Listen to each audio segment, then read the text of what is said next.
makes like winter's coming. Anyway.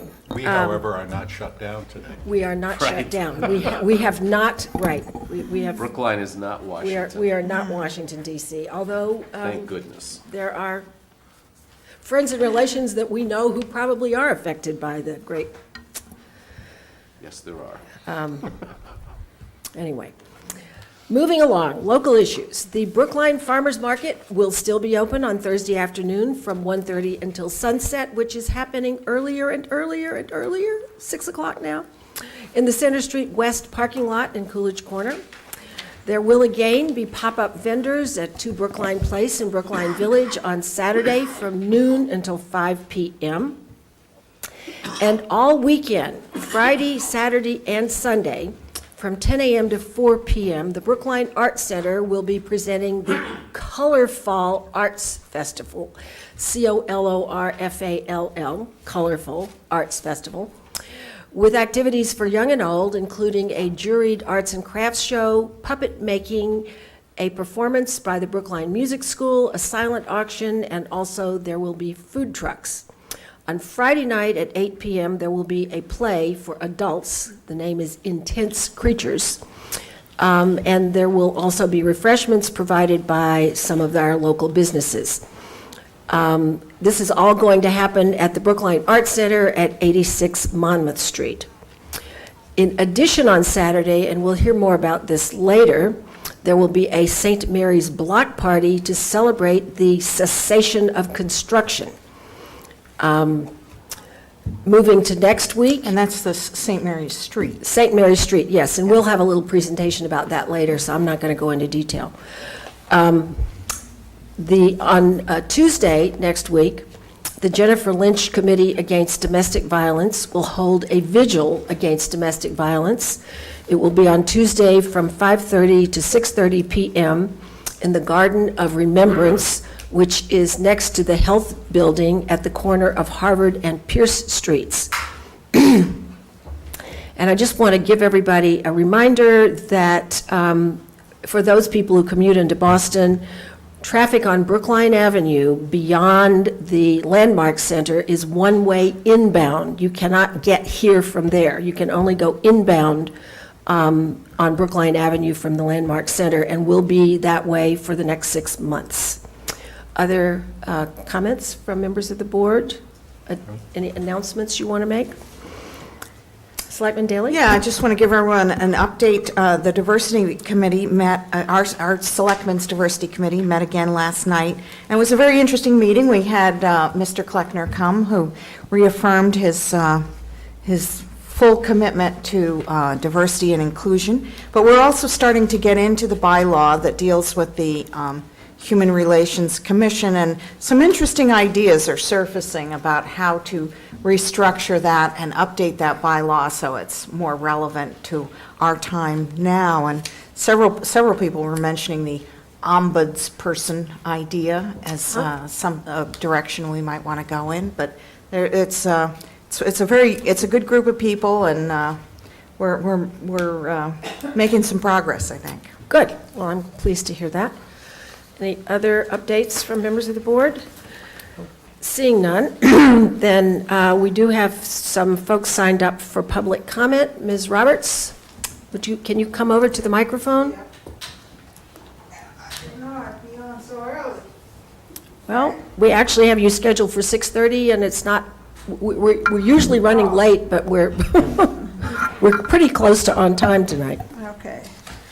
Well, tonight, some more problems at Brookline Housing brings me to Would you, I'm sorry, forum. but for officially, could you identify yourself by name, and for our recorder, we just need to keep you in the minutes? Okay, yes. I'm June Roberts, and I live in Brookline Housing, in the Trustman Apartments. That's fine. I received a sticker on August 22nd from Cal Bakari. She's not my manager, but I called the manager several times and she never answers her phones. I called her at both sites, she screens her calls, whatever. So I didn't know if I would get a sticker before I went away. So I I think, went, I'm sorry, I don't want to interrupt you, a sticker for, parking, oh, okay, all right, so you applied for a parking sticker? yeah. Okay, fine, carry on. So I got one from her dated from August 22nd to September 19th because I was going to be away during that time because I have an ill parent. So when I came back, my car was towed. It was towed on Labor Day, September 2nd, even though the sticker was covering that period. It was there for a week, then suddenly on Labor Day it was towed, and I don't know why, and Robert's Towing has it, and they say they're not giving it back. So I called Cal Bakari, and I asked her to please send me the stub on the sticker that she gave me, and I called her 3 times, and I have received no response from her. So I called Matt Baranis, who's the assistant director, and he said, no, it's between you and the towing company. We cannot intervene in matters between the tenants and the towing. And I'm like, huh? Because I've lived in Brookline housing for 26 years, and this has happened to me before and has happened to other people, and the Housing Authority can in fact intervene and let them know this was a legally parked car, and you need to return the car to the spot that you took it from. My window was broken, and so I don't know who came in and took the sticker out. It could have been the Housing Authority or the towing company themselves, because I have been involved in a conflict with the manager of my development. I've been asking, and some other tenants have been asking for her removal. There used to be a practice that they would rotate managers every 3 to 5 years. This manager has been here over 7 years. What happens is when a manager is there a long time, maybe they get a family that they don't like, and so there are constant reprisals against that family.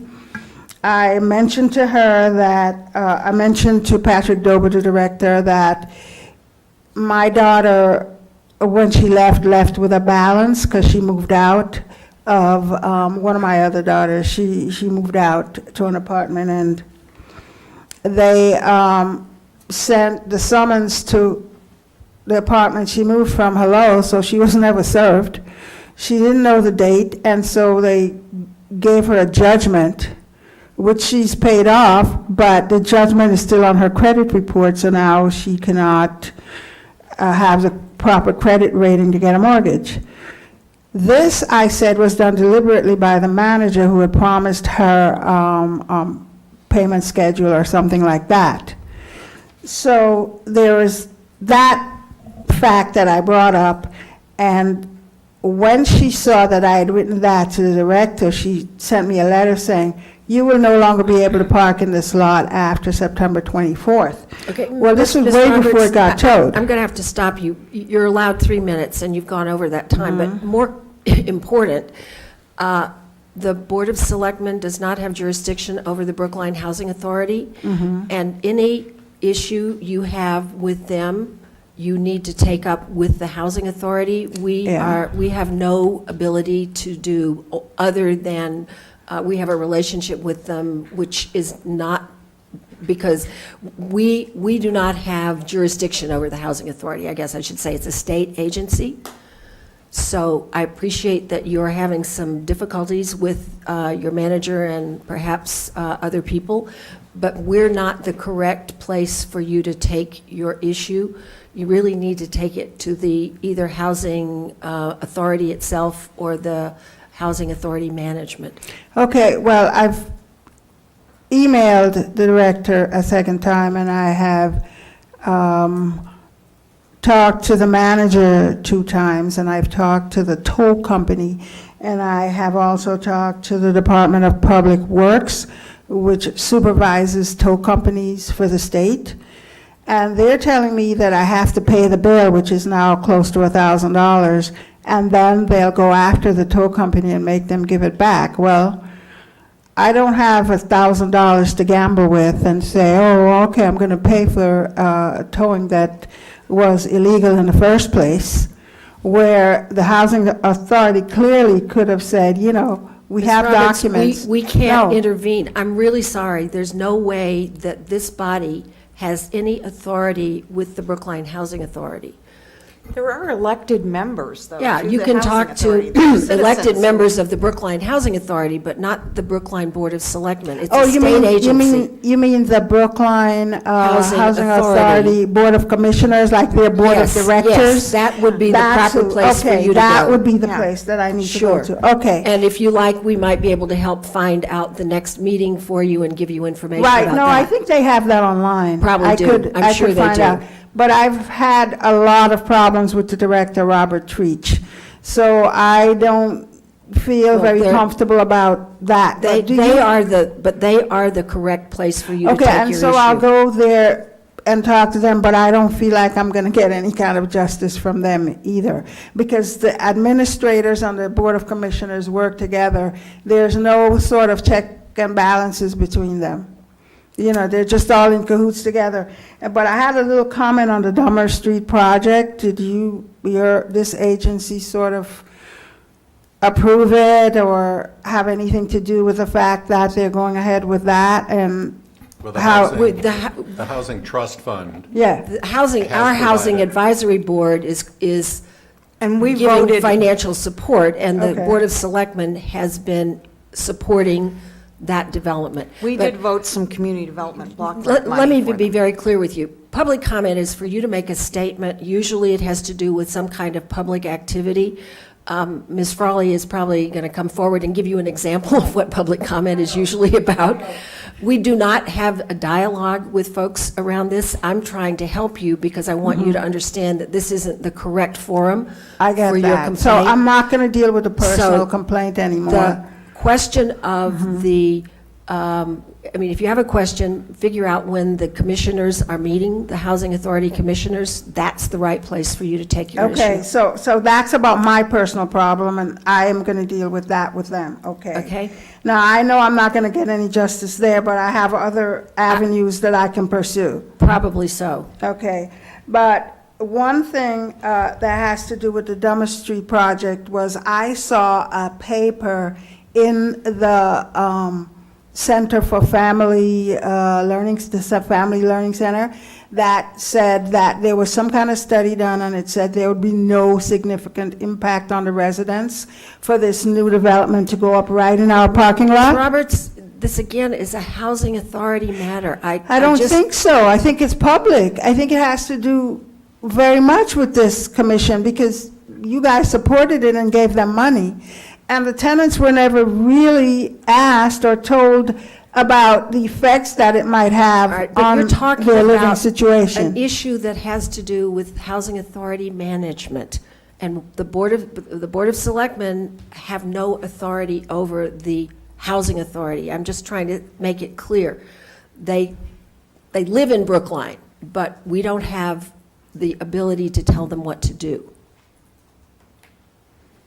So you really need to go to the commissioners of the Housing Authority with your issues. I'm not going to get any kind of resolution from them. I'm just telling you now, right? There is just no accountability with that body. So if you can tell Well, me they who are elected. downtown I need to see, and then I need to see someone at the state level. It may be. I don't have a good answer for you there. I'm just explaining that the Board of Selectmen do not have jurisdiction over the Housing Authority. It's a state agency, state mandated agency. Right, okay.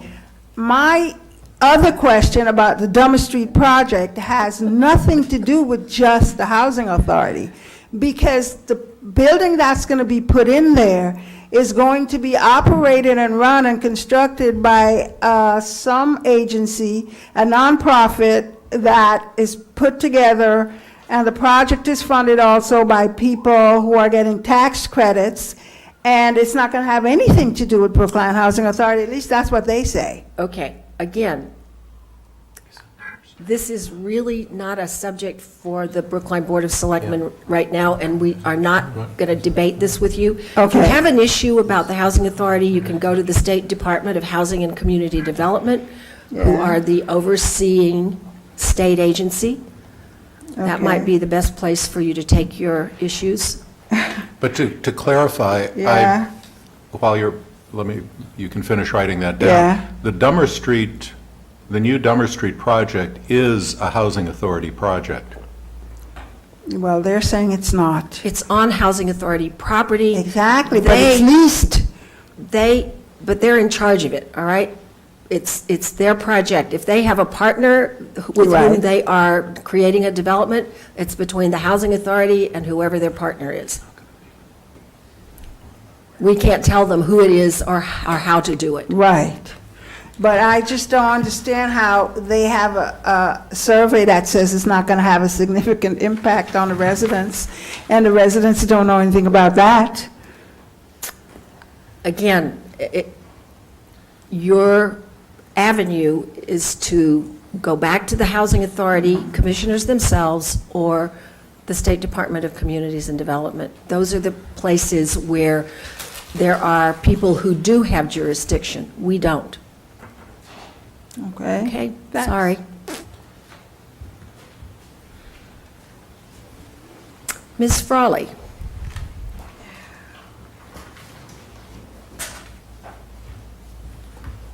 Good evening. Regina Frawley, Town Meeting Member, Precinct 16 in the South of Brookline.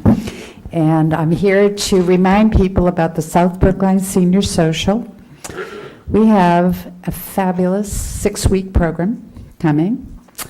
And starting this Friday, October 4th, we are going to have a cookout sponsored by the Recreation Department of our community. And we've had them, this will be our 3rd annual cookout. And we have a great time. Secondly, Casey Hatchett, Town Meeting Member and Police Detective from Brookline, is going to give us a talk called Preparedness. I have no idea what I'm going to learn, but I guarantee you I will learn something I didn't know. And we always have kosher pastries and free coffee. And we start at 10:30 at the Putterham Library in the back room, which is called the community space, the community room. If you think you're a senior, you're all welcome. I won't tell you what your age is. Are young seniors allowed? You know, sometimes I feel like 5 years old and I'm still a senior. You know how I slice it. Anyway, starting the following week, for 4 weeks, we have yoga sponsored by the Health Department, Alan Balsam, Director. Now, Karen Wentz has been an extremely popular teacher at our socials, at our yoga component of our social. Karen had a conflict for one of the weeks, so she's only going to do it for 3 weeks, called the Gentle Chair Yoga. You do everything sitting in a chair. So it's a little bit harder to fall or whatever. And let me mention, if you have, and we've had people with severe illness, Parkinson's disease, balance issues, we have a wheelchair available that I, as a town meeting member with Alan Balsam's funding, we were able to get the wheelchair at the library. So some of the caretakers have found that extremely beneficial, because it's a big deal if you're a senior and your spouse is a senior, and whoever the healthy senior is, they're lugging that wheelchair in and out of the house, into the car, out of the car, into the library. This way they don't have to do that. I actually have a question. I know it's the South Brookline Senior Social, but seniors from North Brookline would be welcome? They sure come. I haven't... Good. It is for residents of Brookline, where so much of it is funded by the town.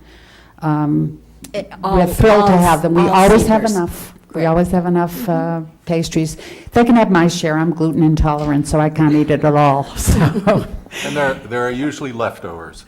that go I home. have been thrilled, because the DPW is so good to us, that if we have leftovers, and yes, we usually do, I put them like Santa Claus in a bag and I bring them to the garage, and the men get to enjoy them. They work hard enough to burn those calories off. That's for great. sure. That's great. Now, filling in for Karen, the 1 week she had a family conflict, is Carol Green, who is part of the Citizens emergency training thing under the health department. And Karen is a yoga instructor, so she's going to expose us to a different type of yoga for 1 week called Tai Chi Flow. I have no idea what it is. None. So I'll be learning about that. And then the final week, we really are ending with a bang. The last time I was here, I didn't have the full schedule for the final week. Now here's what we got. We got our state representative for South Brookline, precincts 14, 15, and 16 is Representative Ed Coppinger, who will now be providing our second year of what we'll call a box lunch. But last year, he bought a big thing of salads and different kinds of lunch meats, et cetera. So it's a little healthier than a typical box lunch. Then, we're not done.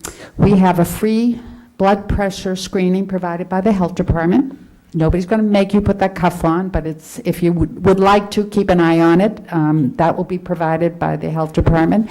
And I think Paul Maloney from the health department will be giving a talk on senior nutrition. And I warned Ed's aide, Ed Coppinger's aide, that it better be a healthy box lunch because they're going to get a talk on senior nutrition. So that is our program. It's a 6-week Friday morning program, 10:30 to 1, in the back room of the Putterham Library. Bus 51 goes by it, right at Putterham Circle, get off at Putterham Circle, and it's about a maybe 200-foot, 250-foot walk into the main library. And that's pretty much it. So Okay. we're having a great plan this year, and let's hope the weather. We started this program almost 3 years ago in the middle of a blizzard, and Selectman Benka was there. He was one of the small number. Nobody was driving. We were told not to drive, and 11 people walked out in the snowstorm. I didn't know when I went whether the door would be unlocked because many of the town buildings were closed, but the library was open. So I hit the phones and said, come on, we're in business. So that particular first time I did it was 9 weeks, and we had 6 snowstorms, 2 rainstorms, and 1 good day. And we kept building and building and building, and we've really been we're a very good group, and I give the greatest credit to the regulars who come, because there is nobody who comes who isn't welcomed warmly. There's no strangers there. You're just people you just haven't met yet. Well, that sounds wonderful, and I hope you have a great turnout and fabulous weather. Question. Yep. In weeks 2 to 5, Regina, I know you start at 10:30 and go until 1. The yoga starts about 11:15, Okay, if that was your question, That and it goes was. for 1 hour. okay. So people who want to do the yoga should get there around 10:45, and it'll... Well, I would recommend A they little come at earlier. 10:30 because Okay. they get their cup of coffee. Sometimes they figure they're going to work it off, so they get a little pastry. But it gives them a chance to get settled in the chair, and the teacher usually arrives promptly about Okay. 1:15, and we get going. And it's about an hour. It's 1 hour. If you want to do that, don't come at noon. 1 hour. But you know, Karen Wentz speaks Spanish. She has been so wonderful with the seniors that even though she's paid for 1 hour, she stays. And she usually communicates. We often have had people who are foreign speakers, usually Spanish. She gets into a whole conversation with them, and it really makes a difference. She's Yeah. been great. Now, I know that people can drop in anytime during that 10:30 Oh, yes. to 1 o'clock period. Yes. But I just, if they're If interested they want to in do the doing program, yoga, yeah. But would some be- people don't want to do the yoga. Most people do. This is the biggest popular thing I get requests for. But if they wanted to just pop in later for the social part, Right. they were always welcome. Right. And if they come, bring a bag, because I'm running out of the bags I purchased, so if you want to bring something home, bring a little plastic bag. Okay. I think that's everything. final- Should I give my go phone ahead. number? Well, you decide about that. I'm not encouraging you to, but I do want you to say the date and time again. Last thing. October 4th, this This Friday. Friday, right. We do the setup on Thursday afternoon, so I'm always grateful if anybody feels like coming in at 3, because we have to get the coffee ready.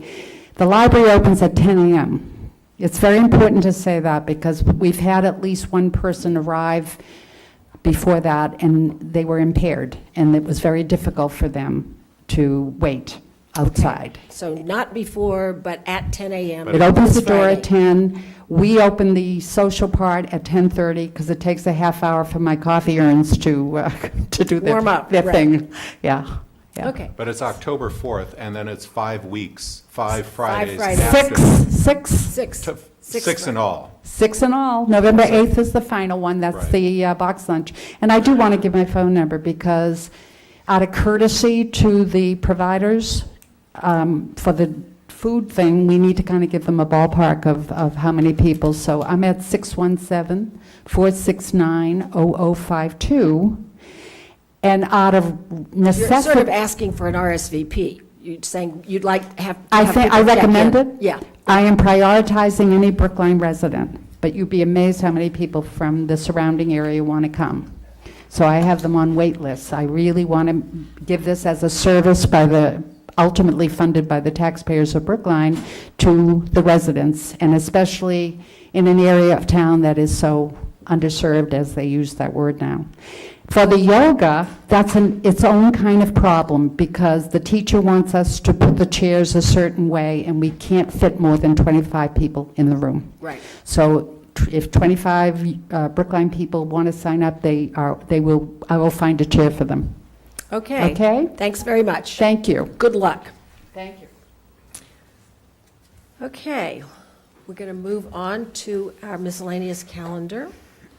And the first item is a proclamation recognizing the Korean Church of Boston, which is having its 60th anniversary and will be celebrating with a cultural festival that will occur on October 12th. What we should say, although they call themselves the Korean Church of Boston, they're right next door They to are our us. neighbor. Yes, right. Well, you'll find out because I'm going to read the proclamation. Oh, okay, the whole thing?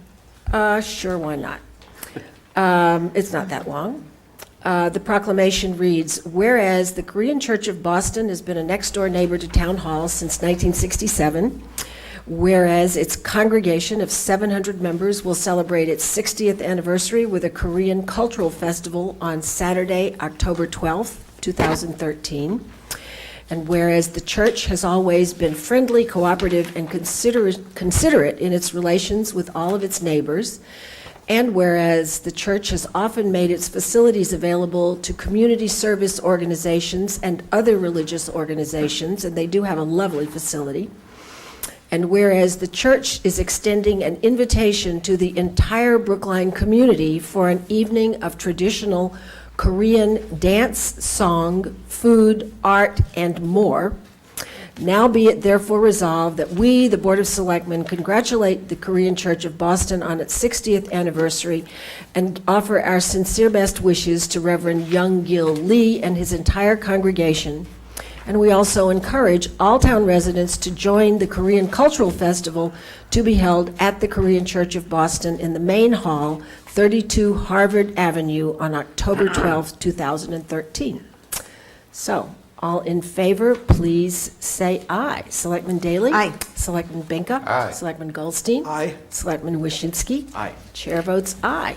And I can say I have attended the festival in some of the past years, and it's really actually very fascinating. They put on a good show, and you get to taste traditional I was gonna Korean say, it's food great and watch food. the dancing and Absolutely everything. It's great very food. good. Yeah, right. Okay, next item is to approve parent representatives to the Devotion School Building Committee, and I'm going to take this opportunity, first of all, I should say these are to replace parent representatives who were on the Devotion Committee who have resigned, actually because they've had other things come up in their lives, and I think when they signed up, they thought maybe their work at least, might be done by now, which has taken a little longer than we'd originally imagined.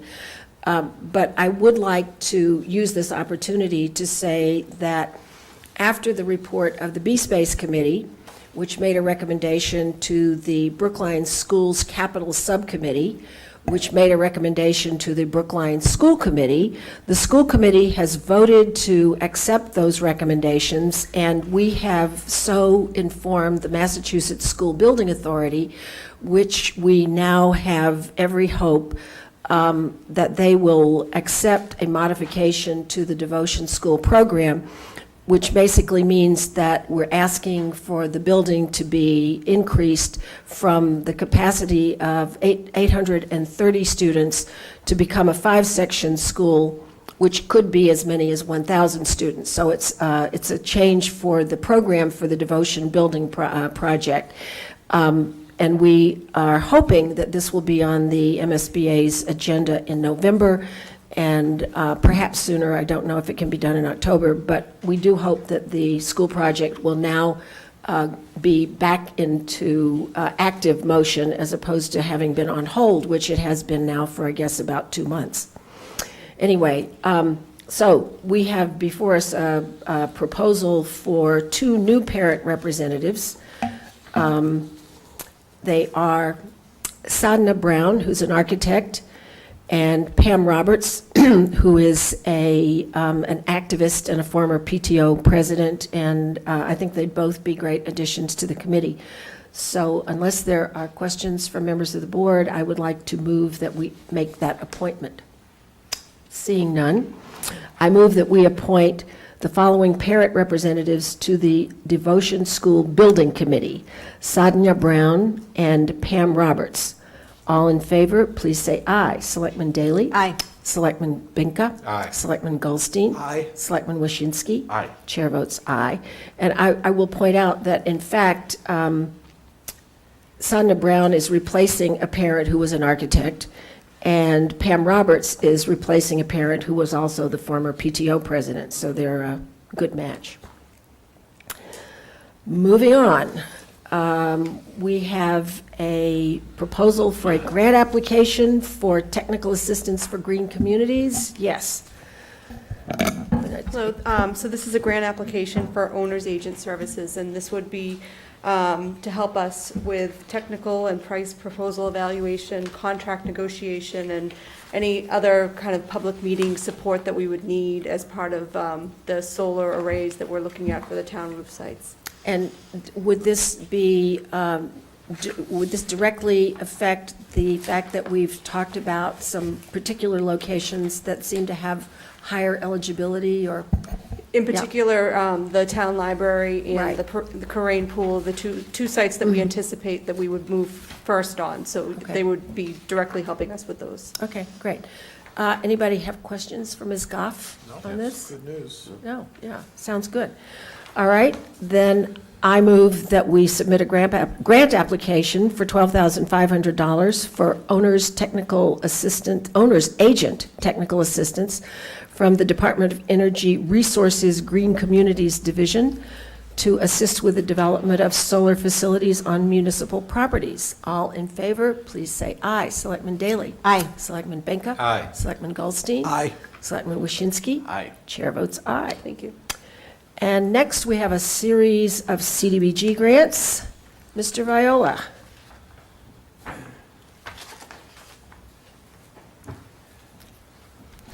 Good evening. Joe Viola, Assistant Director for Community Planning. We have a number of contracts before you this evening. It's CDBG time of year. We had Right. hoped to have all 14 of our contracts before the board. It didn't work out that way, but we do have 9. We have all of our public service contracts, and we have one of our community facilities contracts that will be undertaken by the senior center. You might remember we were here late June to talk to you about the CDBG budget and our one-year action plan, which you subsequently approved.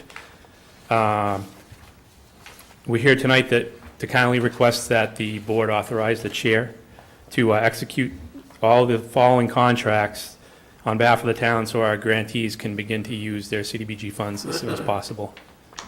I know there are a number of contracts, and we usually ask each of our grantees to come in the event there are questions. I don't know if there are questions, and I do know that there are a few grantees in the audience. Okay, well, are there any questions? It seems to me, Selectman Daley, do you have any comments? You certainly were part of the process here. Yeah, no, this is the all good projects. These are the ones we already have vetted and gone through, and this is really the portion where we're turning the plan into action. Right. Are there any questions for Quick Mr. question. Viola? Any Yes. programmatic changes we should know about in any of these programs? No, that's it, with the exception that we couldn't fund a lot of the recipient requests to the full level that they asked for. They're the same program, and we've done what we can to, allocate funding to each program to the, resources were a little more limited this year, and the committee did its best to be sure everybody got Fair share? fair share of funding. Right. So, Is the projection for next year's CDBG continuing to decrease or stable, or? so far, I've heard anywhere from level funding to a 8 to 10% dip. Yeah, well, if the government is still shut down, maybe, It can save knows? money. They'll save money that way. yeah, right. Right. Maybe there'll be more money available. Okay, I actually heard that it costs them more to shut down or to do Wouldn't surprise me. short-term extensions. Well, especially because- if the employees get paid. yeah, right. So, do you want us to vote these by contract, or can we, do you have a concern about how we take the official votes on these? Do you want us to do each one individually? It probably would be cleanest Okay. to have each one of the Okay. contracts included. Okay. Then I'm going to propose that we approve the funding for the Brookline Learning Project, $10,000. I'm going to move that we approve funding for the Next Steps program, $10,000. And I'm going to move that we approve funding for the Youth Employment Training Program, $57,477. And those are all programs that are under the umbrella of the Brookline Housing Authority. All in favor, please say aye. Selectman Daley? Aye. Selectman Benka? Aye. Selectman Goldstein? Aye. Selectman Waschinsky? Aye. Chair votes aye. Next, I'm going to move that we approve the CDBG funding for the Brookline Community Mental Health Center Adolescent Outreach Program, $35,705, and that we approve the Comprehensive Services for Children and Families Program, $27,750, and those are all going to the Brookline Community Mental Health Center. All in favor, please say aye. Selectman Daley? Aye. Selectman Benka? Aye. Selectman Goldstein? Aye. Selectman Waschinsky? Aye. Chair votes aye. And I'll just make a note, Kate, that the account numbers are listed on the cover sheet that we got, so that when you do the minutes, it's the item in the packet that you can refer to get the account numbers. Next, I will move that we approve funding for the Brookline Elder Taxi System and the Job Opportunities Program for Brookline Elders for $34,058. Those two programs are under the Agency Council on Aging. I'm sorry, Madam Chairman, I think the Job Whoops. Opportunities Program is a separate funding number. Well, if you look at the cover sheet, they're together. No, that's two separate accounts for the 34. taxi system. Yeah, see, it's Yeah, my eyes were it's going across 22. $14,732 for the job opportunities for elders. Oh, you're right. Okay, thank you for having sharper eyes than I've got. No, Okay, then Having the same problem. let me rephrase the motion. I move that we approve funding for the elder taxi system, $34,058, and I move that we approve funding for the Job Opportunities for Elders program at $14,732, and these are all going to the Brookline Council on Aging. All in favor, please say aye. Selectman Daley? Aye. Selectman Benka? Aye. Selectman Goldstein? Aye. Selectman Waschinsky? Aye. Chair votes aye. Next, I move that we approve funding for the Parent-Child Home Program, and that's the one program through the Brookline Public Schools, for $10,863. All in favor, please say aye. Selectman Daley? Aye. Selectman Benka? Aye. Selectman Goldstein? Aye. Selectman Waschinsky? Aye. Chair votes aye. And finally, another Council on Aging recipient, I move that we approve funding for the Brookline Senior Center renovation project. This is capital money as opposed to the others, which are for services, in the amount of $63,000. All in favor, please say aye. Selectman Daley? Aye. Selectman Benka? Aye. Selectman Goldstein? Aye. Selectman Waschinsky? Aye. Chair votes aye. All right, Mr. Viola. Great. Thank We'll you. sign those contracts tonight, I hope. And finally, we have a number of temporary beverage licenses. They've all been checked by the police department, and the servers are all certified for safe service. Are there any questions? Can I move them? Any questions from members? No questions. All right, then I move that we grant a temporary all kinds alcoholic beverage license to Pine Manor College in connection with a wedding on October 5th, 2013. And I move that we grant a permit to serve alcoholic beverages on town property, that is non-sales, to the Lars Anderson Auto Museum in connection with events to be held at 15 Newton Street, a fundraiser on October 5th, a fundraiser on October 6th, and a memorial service on October 11th. All in favor, please say aye. Selectman Daley? Aye. Selectman Benka? Aye. Selectman Goldstein? Aye. Selectman Waschinsky? Aye. Chair votes aye. And guess what? We have reached, on time, a grant of locations. Mr. Ditto. No, we're 5 minutes late. 5 minutes late. Well, usually we're an hour late, so this is quite exciting.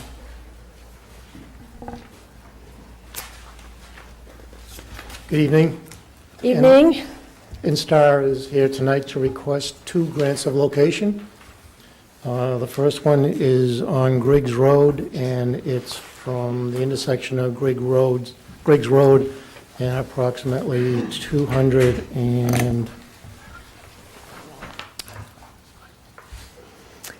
And that's 26 for, feet Yeah. northeasterly. And the second one is Naples Road at Harvard Street, and it's from a manhole on Harvard Street up Naples Road, a distance of 68 feet to a new manhole in the sidewalk. The okay. statutory 7-day notices were mailed to the abutters, and we have a representative from NSTAR here if there are any questions. Okay, do we have any questions about this grant of locations? 2 locations, one on Griggs Road, one on Naples Road? I'll just All right. ask, is this service upgrade or maintenance of existing?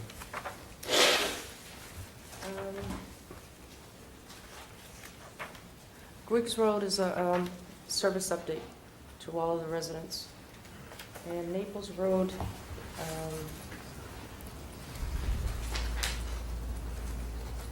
system improvement.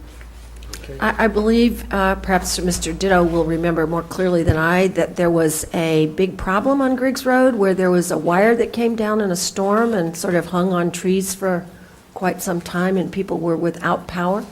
Is that right?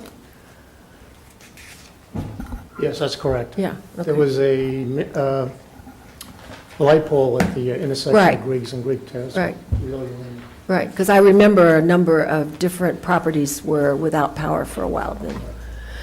So does that mean that service is going underground on Griggs Road now? Well, there's a break right there. On that portion of Griggs Road, it's overhead. And this portion here, it's underground. Okay. So the rest of Griggs Road is not going underground as a result of this? All right, this is Selectman Daley? you Yeah, I have a just have comment? a question. Does this involve night work? No. Okay. Can I ask, I mean, may I ask my NSTAR representative here, is NSTAR got a master plan to put as much wires underground as possible? Are we headed in that direction? I'm not too sure about that. I know right now they're in the process of replacing the old underground systems and putting in new underground. Yeah. But as far as the overheads, I'm not sure about the conversion. Would be nice. Okay, this is a public hearing. Is there any member or anyone from the public here who would like to speak either in favor or in opposition of this grant of locations? Seeing and hearing none, I guess we're ready to take a vote. I move that we grant permission to construct and a location for a line of conduits and manholes with the necessary cables therein under the following public way: Griggs Road, from existing MH 22232 near Washington Street, a distance of 226 feet, and install one new manhole, and to approve conduit on Naples Road and Harvard Street from existing MH 3668 in Harvard Street near Naples Road, running 68 feet to a new MH 29657 in Naples Road. All in favor, please say aye. Selectman Daley? Aye. Selectman Benka? Aye. Selectman Goldstein? Aye. Selectman Waschinsky? Aye. Chair votes aye. Thank you. Thank you. Thank you. Okay, we now have another we mentioned earlier that there are interesting things going on over the weekend in the St. Mary's neighborhood, and now we will hear about the block party, the end of construction torture, I hope. I hope so. Absolutely, right? Totally and completely, all gone? That's what I'm told. Okay, all right. Maybe some patchwork here and there, but hopefully not. Okay. Andy Martineau, Economic Development Planner for the town, here to highlight the block party that's happening in the St. Mary's Commercial District this Saturday from noon to 6. It's going to be happening primarily between St. Mary's Street and Carlton Street, so that block. It's the result of an effort on the part of Harry Robinson prior to leaving the chamber, myself and the businesses getting together to organize and to celebrate really the end of what was a very invasive and long but necessary. Endless, I'm told. Endless, yeah. I think if they see construction orange anything out there, we'll probably get some phone calls. Right. But it's going to be a great event. We had one event planning meeting at the Arts Center a couple of months ago, and the businesses have really taken to the idea and taken off with planning their each individual programming that I think speaks to what their business has to offer. So the Wine Press and the Whole Foods are pairing up to do tastings. Mission Cantina is doing a taco eating contest, and they're going to have a mariachi band. Down Under Yoga is having their grand opening, which is going to have a ribbon cutting, which I think Selectman Goldstein, I just heard today that you're going to be down there. Got my I expect fingers to- all ready for the, I expect to see the rest of the board there if you can make it. So I think it's going to be a lot of fun, and the idea behind the hours is hopefully we'll catch the morning traffic, folks who are down there, and then they'll come out and maybe stay and head over to one of the businesses that opens later in the day, grab dinner or drink, or et cetera. So it's going to be a lot of fun. It's exciting. I'm excited about it because it's another example of where the businesses in a commercial district are coming together to organize and really help themselves with hosting events, which we're finding is something that really is helpful for businesses. And it's also what I hope will be the start of, for me, being new to the town, building new relationships with some of the business owners, and also reestablishing some relationships we might have hurt during the phase of construction.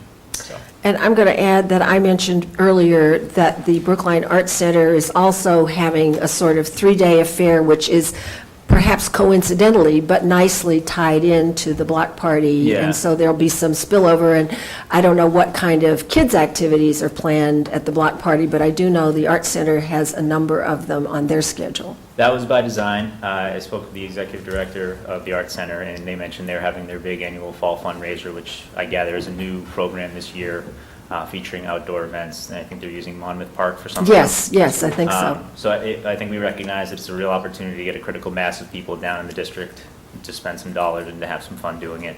And so I think there'll be family-friendly events, both at the Arts Center event and at the block party. Right.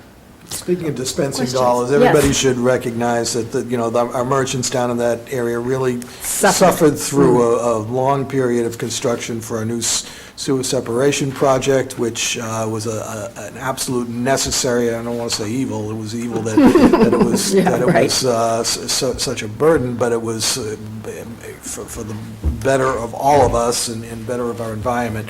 So it was an important project. We congratulate the DPW on bringing it to its conclusion.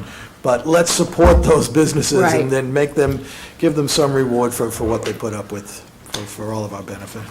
Absolutely. And I think I will add that there are wonderful businesses there. I know that folks may have gotten a little out of the habit of trying to visit St. Mary's because there was no place to park, but I understand that the parking is all now restored to its, the spaces are all now available.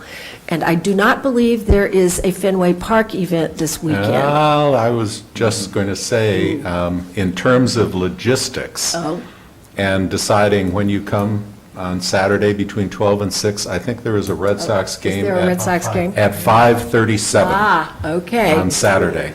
All right. So, give or take a minute. Well, So, But the street will people, be, people should be aware of that. yeah, but the street will be blocked then, right, Andy? So nobody's going to come and take up those parking spaces during, we're not closing down the street. That was a specific ask of the businesses. We don't want to, Oh, we really? want to close it down. So Okay. it's not a block party where it's going to shut down Beacon Street. Okay. But there'll be parking available, and hopefully folks that want to come out to the Arts Center event and to the block party will be able to find a space. okay. Of course, there's They always. should come earlier than 5 o'clock, I think is I think hopefully. Selectman Binga's advice. This is from 12 to 6, which Right. really gives Yeah. people Right. a lot of flexibility to get out there and, And a lot of the events will be reoccurring all day, especially with regards to Down Under Yoga. I know that they have a full day's worth of events, as do a number of the other businesses. So you won't miss an opportunity, I don't think, if you Okay. come Any later. questions for Mr. Martin? No? Okay, well, I don't think we need to do anything other than wish everybody great weather on Saturday, actually all weekend. I gather the forecast is actually quite good, so Me too. cross our fingers and hope everybody can be out there and have a great time. Thank you so much. Thank you. Andy. All right, back to more business items. Proposal for filling a vacancy in the department, in the Recreation Department. Ms. Paradis. Good evening, Lisa Paradis, Recreation Director. I'm here tonight to request authorization to hire a Recreation Leader 2. It's a GN 8 position within the Recreation Department. It is a revolving funded position, and it will be taking place of one. This GN 8 position will take the place of one of the GN 7 positions, and is in as a direct result of a succession planning study that we did about a year ago. And I believe is included for funding within your revolving fund, right? That's correct, yes. Okay. Questions for Ms. Paradis? We think probably you should have this person to run your programs. Are there any comments from anybody? Then, seeing and hearing none, I move that we authorize filling a vacancy in the position of Recreation Leader GN 8 in the Recreation Department. All in favor, please say aye. Selectman Daley? Aye. Selectman Benka? Aye. Selectman Goldstein? Aye. Selectman Waschinsky? Aye. Chair votes aye. Thank you. Thank you. And now we have a series of interviews for boards and commissions. First is Economic Development Advisory Committee. Is Ms. Galen here? Hannah Galen? Nope. I wonder what time. There's no time in the calendar. No, I know. She may have been told. We can cycle back. We are running ahead of schedule, perhaps very untypical for the Board of Selectmen. How about Mr. Kirill Bensonhoff? Is Mr. Bensonhoff here? Information Technology Committee. Welcome. So, tell us a little bit about yourself, your background, and why you're interested in joining the IT committee. Sure. I actually moved to Brookline with my wife and kid just about 4 months ago. So Wow, you didn't waste time. did not waste any time. But I've been, my parents have lived here for a long time, so quite familiar with the town. I mean, we moved literally a mile from Boston, so. But Our kids in our schools. I know it. not yet, soon to be there. But I own, or I'm a partner in an IT business. We're based out of Framingham. I've been around for 8-9 years now, so I think I've been in the technology business for a decade or more, and I came across this advisory position, and I thought I'd offer my services. And I noticed that you did mention that, or in your application, you say you've attended meetings, so you do have an idea about what our IT committee does and what sort of services it provides. I spoke with Mr. Stokes a little bit. I understand it's a quarterly meeting, and Yeah. I don't have too much information, but I have some idea, yeah. Have you, in your professional life, had experience with municipal operations at all? I have not. We do not work with municipalities, but that's why I'm interested in learning. I think, Okay. we only work with, some nonprofits, but mostly corporate environments, small businesses and medium businesses. But I don't think it's a far stretch. No, but it is different, I can tell you that. I'm sure it Not is. different good, but different. Any questions for Mr. Bensonhoff? I know Selectman Waschinsky will have questions, but I'm going to ask a question from total ignorance about your certifications. What are the MCSE, VCP, and MCITP certifications? What do those stand for, and by whom are you certified? Sure. What are the certifications in the IT world? Yeah, so these are all industry vendor certifications. So the MCs are the Microsofts, the VCP is a company called VMware, owned by EMC, and what was the other one you'd asked about? There were two. There was an MCSE and Right. MCITP. Yeah, MCs are they're both Microsoft Enterprise. Correct, yeah. The MCSE is a certified, Microsoft Certified Systems Engineer. The ITP is the Technology Professional, I believe it Okay. stands for, but it's just different levels of certification Okay. for various products.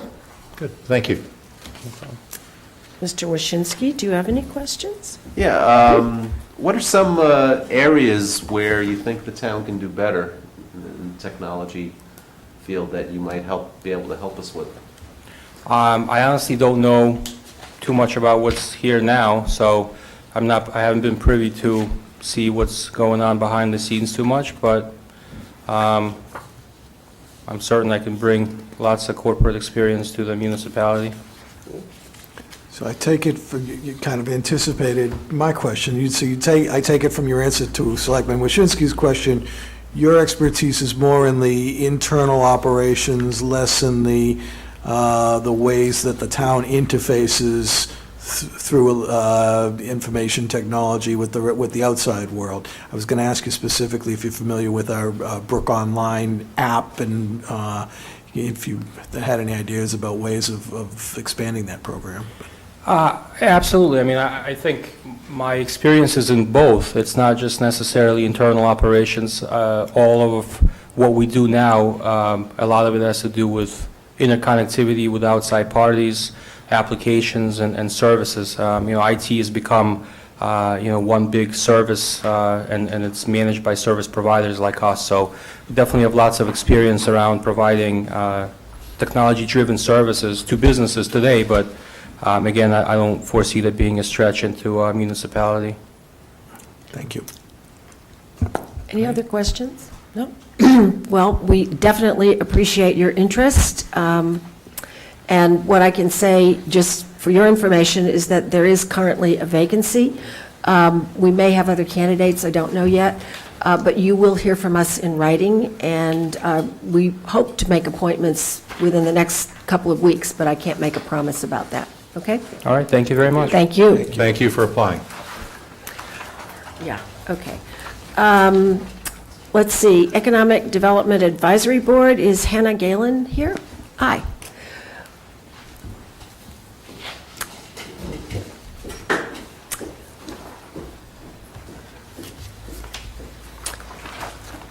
Hi, I'm Hannah. That's okay, just take a breath. Hi. Sorry, I was just checking. I thought, it's freezing cold up here. I Oh, thought she the windows decided- were maybe open, but... Oh, no, no, no. Our client demon is keeping us cold in order to conserve energy, I'm sure. Extraordinarily comfortable. The joke is that Balmy. We are very vigilant about energy conservation, so, never mind. But it feels to me like the air conditioning is on, and I don't think it needs to be on a day like this, but, yeah.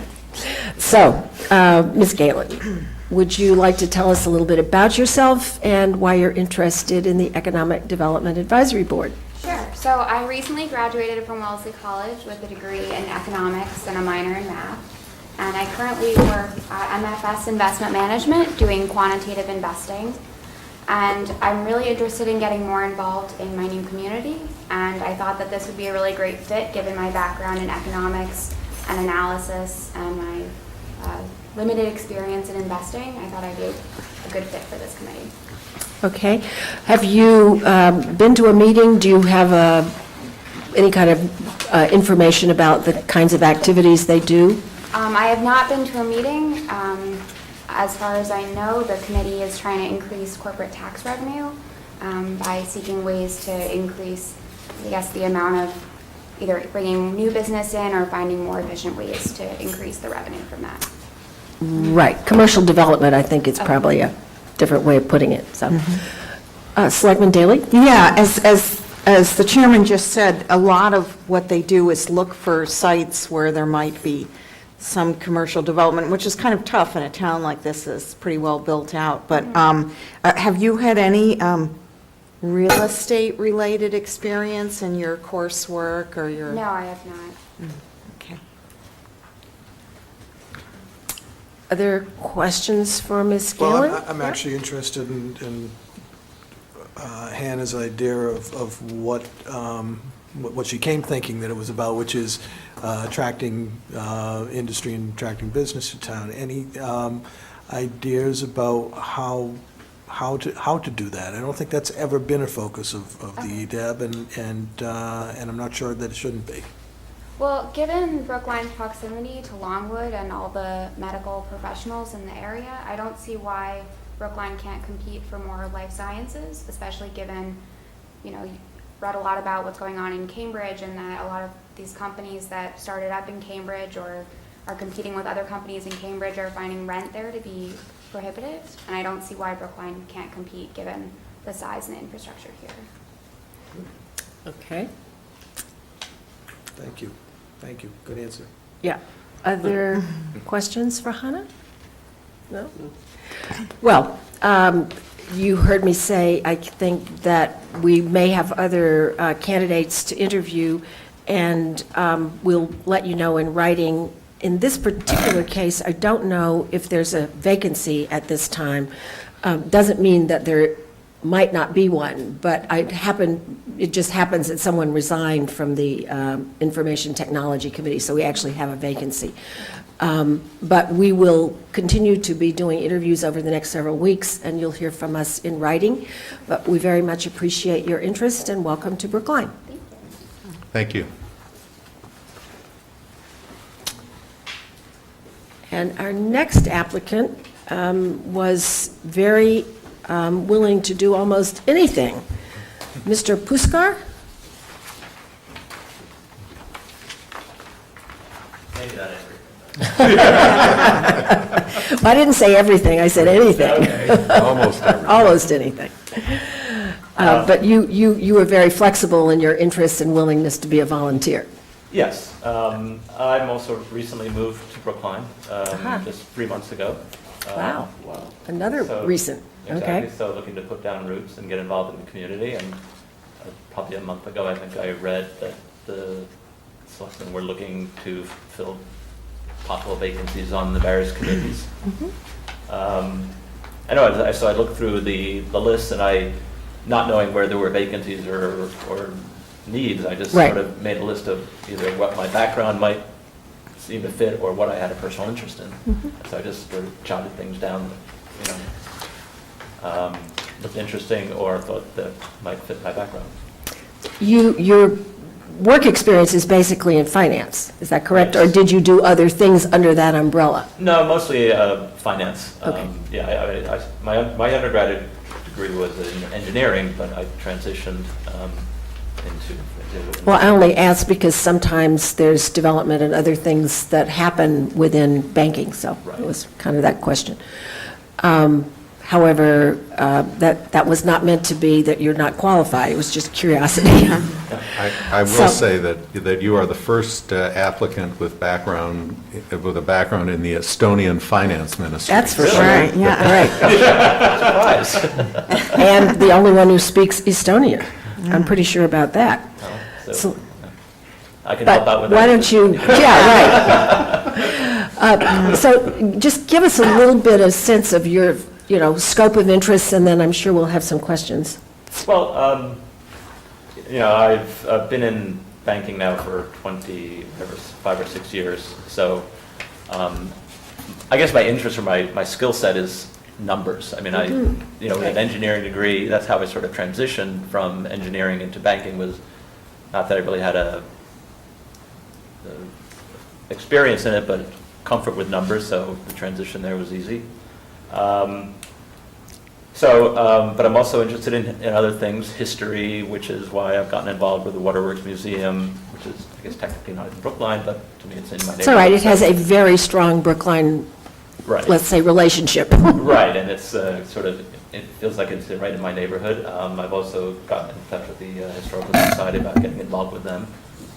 So that's another area of interest that I've just always had personal interest in. So maybe my skill set is more sort of numbers-oriented and analytical, but at the same time, I've been involved in other organizations, and I guess I've always felt comfortable sort of working behind the scenes, rolling up my sleeves and helping out where there's a need. So. Sounds great, and I would even argue that people who know numbers are exceedingly valuable. Selectman Daley? I think I should ask you the same question, though, because I know one of your economic development was one of the committees you said you were interested in. So do you have any real estate-related experience at all? No, but just sort of an interest in seeing, the right kinds of, development happen and the right conditions for development where it's needed. So it's more from that. I just said. And you mentioned conservation and preservation. That you said you're interested in that ties historical in- stuff and historical stuff. So that sort of, I saw those. I said, well, I could possibly see, getting involved there if need be. So. Other questions? Yes, Selectman Benka? Yeah, I actually, given the breadth of your interests, I wanted to push a little bit on the non-quantitative or the non-audit, illicit audit, economic development. I'm curious about planning, transportation, parking, and what your interest, what your background might be with regard to that. No background, but Okay. I've even though I've only been here 3 months, reading enough. I mean, I know that parking is always an issue. Parking is something that people are, always have issues. Parking is always with us. Transportation is important. They're all important things for a community. And So sort of from a general management perspective Yeah, is exactly. really the way that you're looking at this. Exactly. Just- Okay, good. So I have sort of a suggestion for you, and I'm a generalist too, so what I'm going to say is coming from one person who has a lot of general interest to another. This town doesn't suffer from two things. It doesn't suffer from apathy, because there's lots of people involved and lots of people want to be part of the process here, which is a very nice thing to see. And it also doesn't suffer from a lack of expertise in the town, too. When we appoint people to a committee on trash collection, we get people with PhDs in trash collection, basically. I mean, it's incredible. The knowledge base here is something astounding. So with that in mind, I have a suggestion for you. Audit committee, since you are a numbers guy, would be a natural place. Or, if you are really a generalist like I am, town meeting, or Board of Selectmen eventually. It's like, we're the generalists in the town. We're the guys who kind of put it all together and do it. But, some of the other specialties, specialized committees in this town, the talent pool that we have to choose from is astounding sometimes, so. Oh, yeah, that's fantastic. It's like, Oops. I'm sorry, go ahead. Selectman Daley? Yeah, I just want to say about the audit committee, because I am the chairman of the audit committee. And aside from the fact that this board says, yes, this is the selectman who will be the chair, the other members of the audit committee are appointed by the moderator, not by us.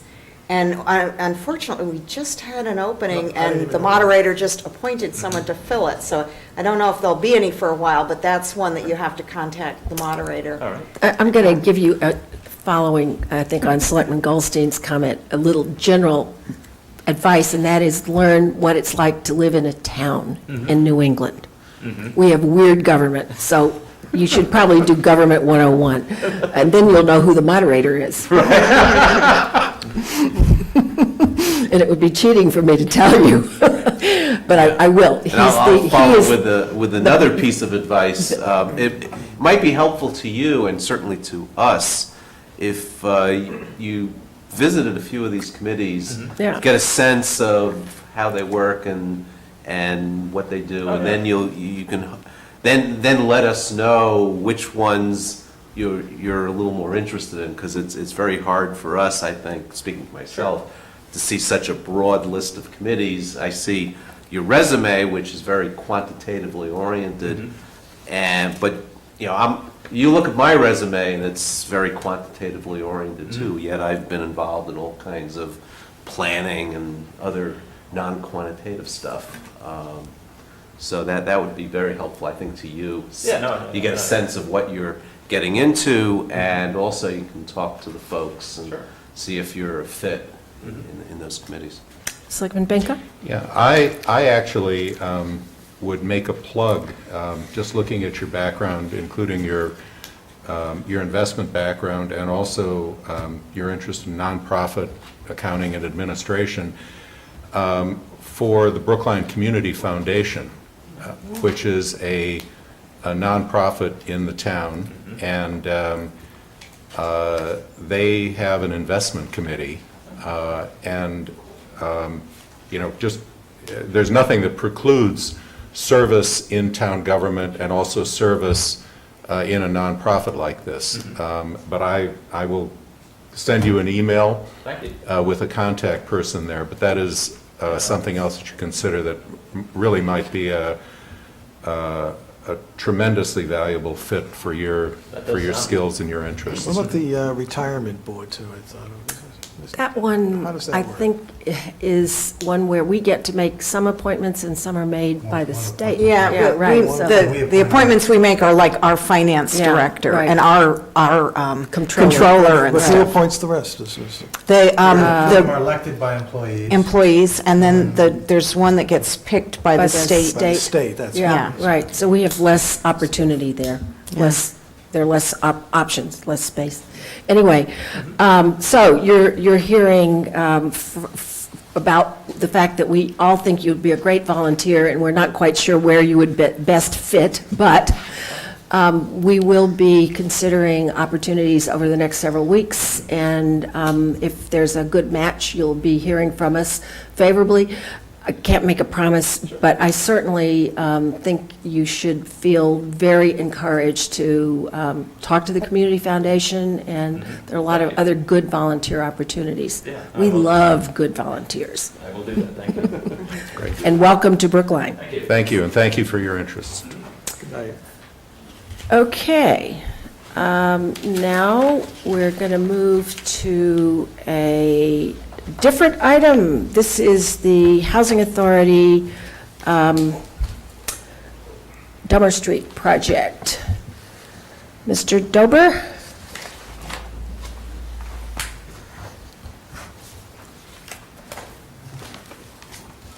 Hello, everyone.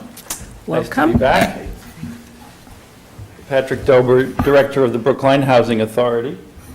If it's okay, I'd like to give a very brief update on this very exciting project. Sure. We're getting close to starting construction early next year, and then lead into the business that we have to request tonight.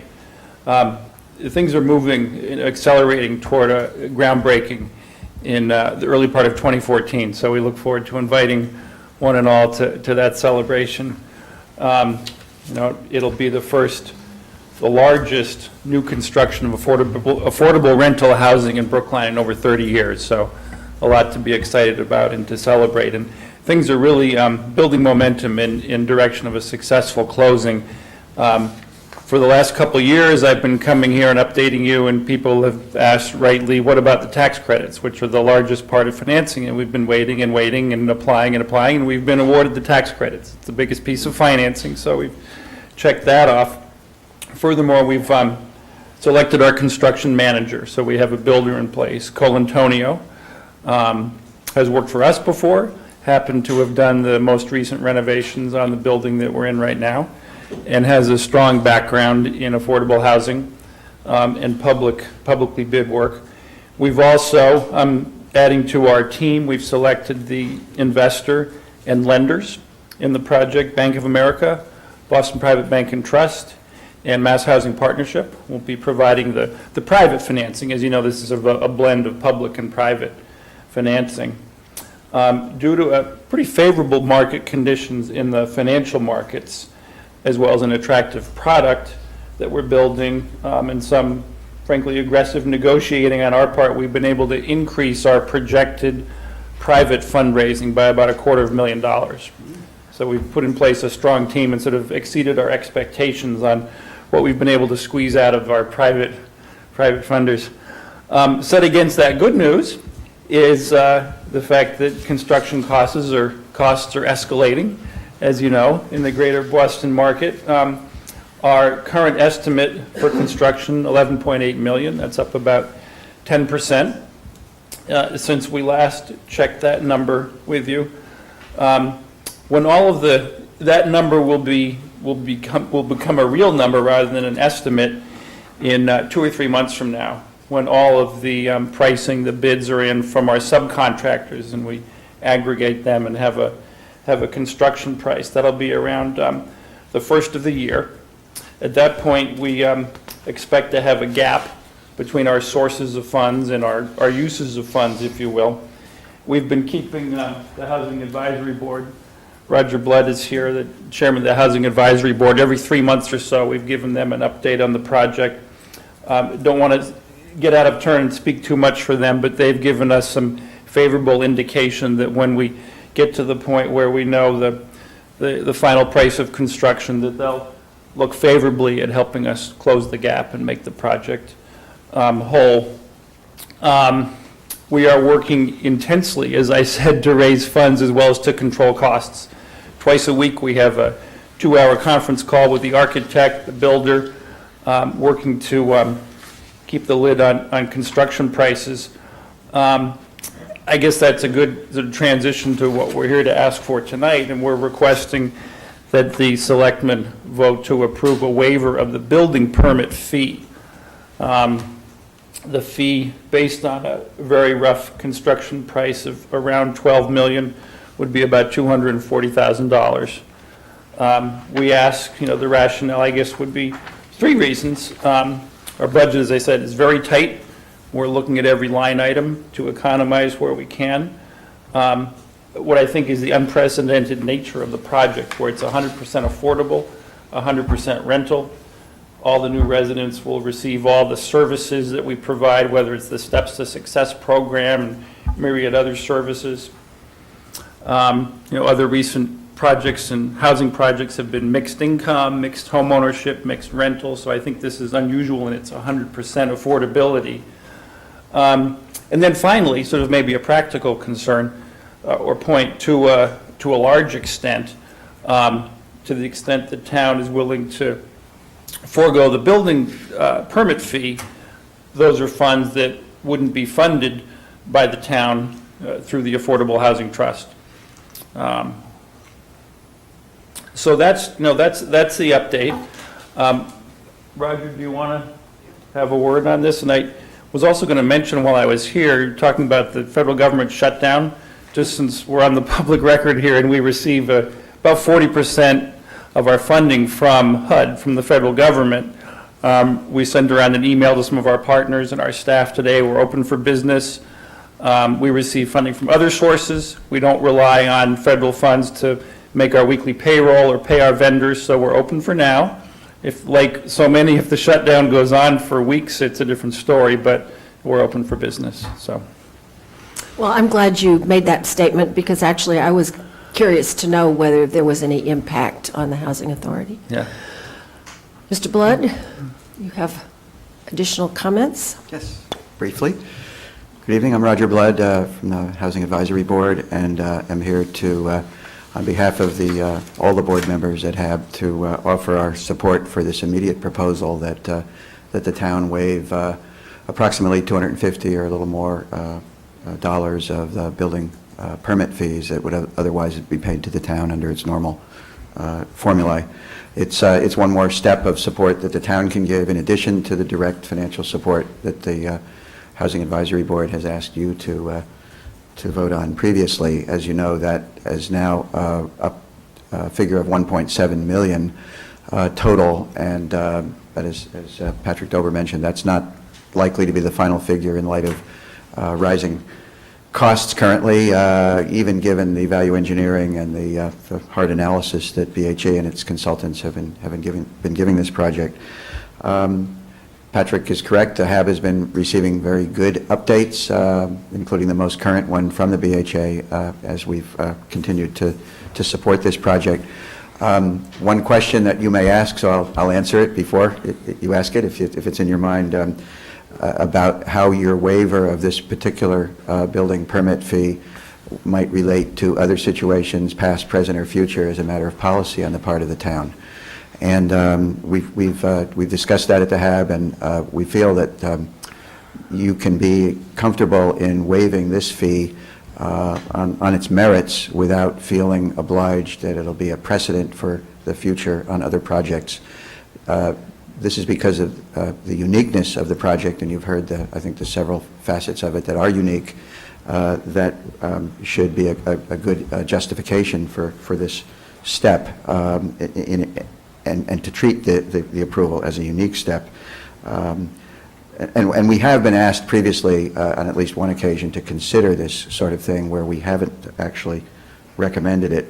Obviously, we have 100% affordable housing. It's rental, but more importantly, to add to that, it's low income, below the normal low in terms of the population that this will serve in the town. So it will add to our diversity in housing and the range of incomes that we've been able to serve, particularly in the prior use of the trust funds. And also, Patrick might not have said it directly, this is a unique sponsor. I mean, this is a partner, town-based. The Brookline Housing Authority is a body that we've been looking for a way to partner with in this very manner for as long as I've been on the HAB, which is many years. And so now we've got all these capabilities and the site and the plan and the opportunity.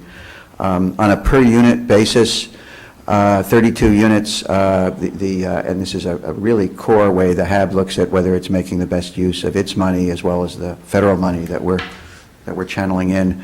The unit cost on this project per unit of our helping it financially is still under $100,000, which is well under the unit costs that we've had on other recent projects, including St. Aidan's. We're only here to recommend the waiver tonight. As Patrick mentioned, there will be more numbers coming in the future. The HAB will be looking at those closely. We intend to support the project in every way we can. I think that'll be happening between now and the end of the year.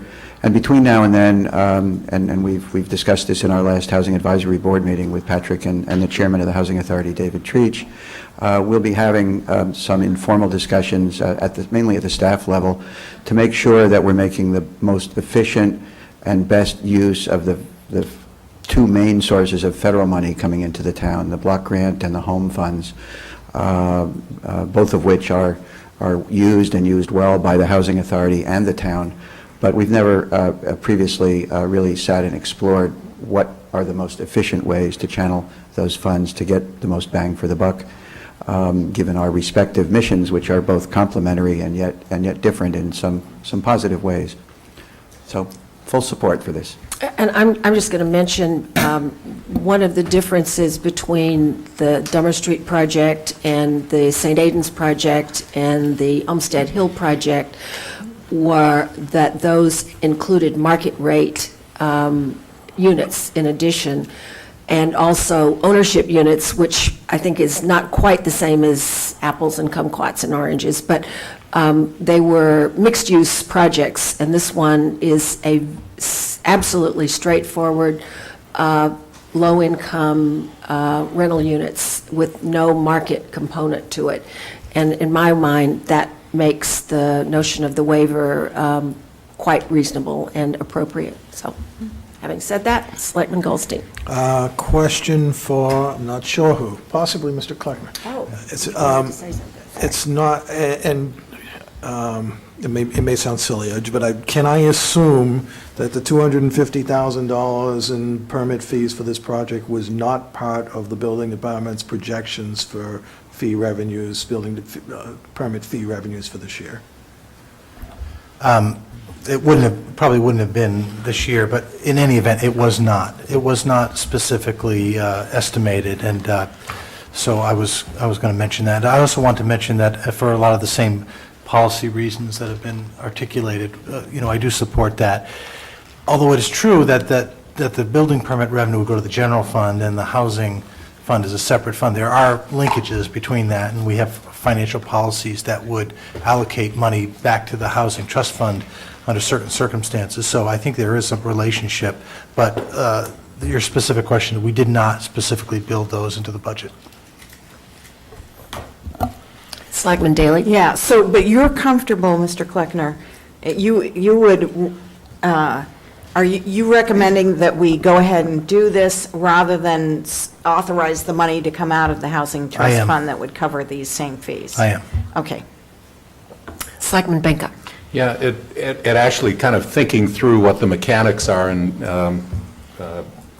Mr. Kleckner, Sean, or Melissa, correct me if I'm wrong, in a sense, we're looking at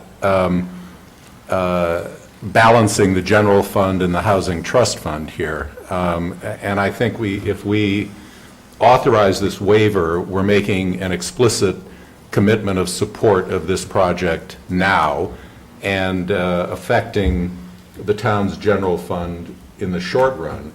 But as our fiscal policies play through, if we don't grant this waiver, you'll probably be looking to the housing trust fund for this, which will deplete the housing trust fund, and under our fiscal policies, free cash will flow into the housing trust fund to replenish the housing trust fund and reduce the general fund in the future when we might have more need for this money than we have now. So I'm in favor of doing this now. I think ultimately either directly or indirectly it will impact the general fund, and I think by doing it now, we're doing it at a time when the town administrator feels that we can afford it. We don't know what the future will bring, and I think we can also, by voting it now, make an explicit commitment of support for this type of affordable housing project in the town.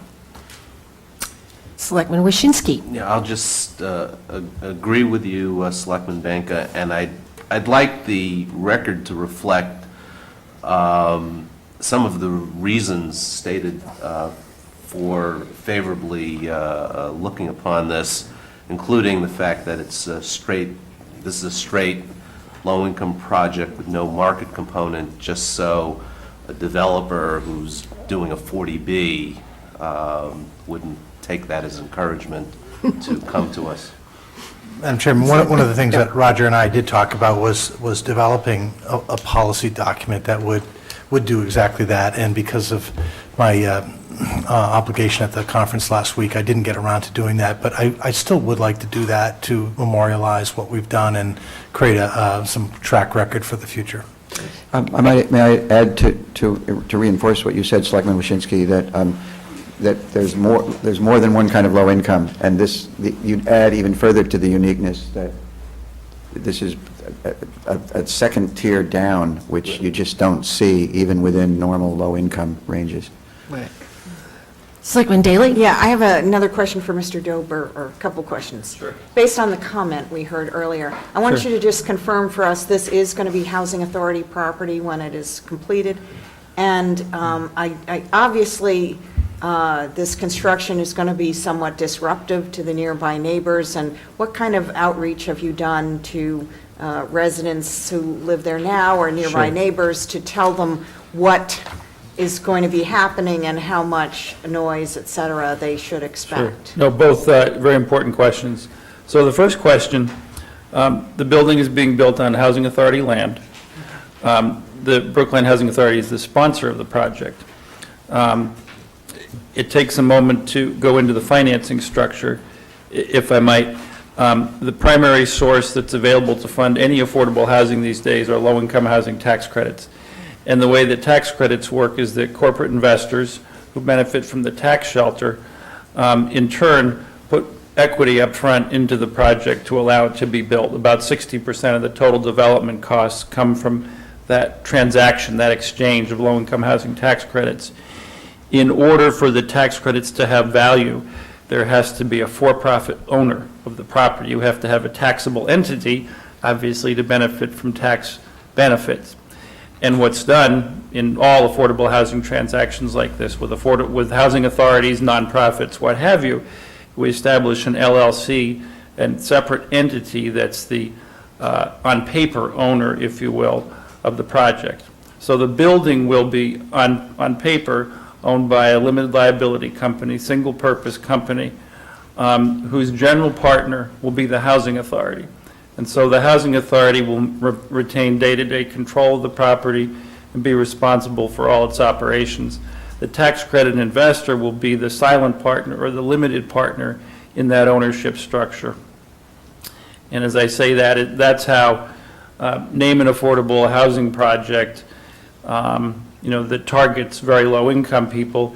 It uses tax credits, and it has a structure like that. Good on that one? Should I go to this? On the second question, we're in the early stages of having a project to talk about with the residents, finalizing the plans and specifications in terms of what the building will look like. Just hired a general contractor, someone who will be able to talk about certain things. No question, though, that a couple months before construction starts, we'll begin a series of meetings with the residents. We've had a couple preliminary meetings over the last 4 years to give folks an idea. But we'll be meeting at first every month and then probably every week with residents. Absolutely, there'll be an impact. There is, if you can picture it, our Trustman development is on 3 sides of a courtyard. We're going to be rebuilding the courtyard in the middle, and the new building will be the 4th side. So we're almost completing, creating a new kind of mini neighborhood. It's going to be beautiful. But there'll be parking issues, there'll be noise and safety issues, and we'll be working every week to communicate those issues with the residents. It's apropos of that, we're building a building here, but we're also building some capacity for the Brookline Housing Authority to do some more of this in the future, whether it's building new buildings or, probably more important, rehabilitating our early post-World War II buildings, which are in great need of comprehensive repair. So on the point of development capability, I wanted to introduce Janet Haynes, who's right over here. We just hired Janet to be the Housing Authority's first director of real estate. She formerly worked with Nuestra CDC over in Dudley Square, which is one of the top nonprofit developers. We were lucky to steal her away from Nuestra. One of her many responsibilities, along with the team, will be working on resident communications, as well as some of the other tasks that are involved in a project of this magnitude. Okay. So do we have any other questions for either Mr. Blood or Mr. Dober? I do have a question. Ms. Roberts, you are not a member of the Board of Selectmen, and I believe you've been given good advice. If you wish to speak to the Housing Authority, you should go to the Housing Authority. No, this isn't anything personal. This is just But- about the actual architecture and the actual structure of the buildings. Now, you're saying that the people on Egmont Street who are already blocked it on one side by apartment buildings across the street are now going to be blocked it on their backside by another structure where there used to be an open space for a playground. I'll answer the question if you'd like. If you'd like to answer the question, but I would really like to separate the matter before the Board of Selectmen. If you have issues, there will be public meetings where you'll have an opportunity to go and ask those questions directly. It's not before the Board of Selectmen at this time.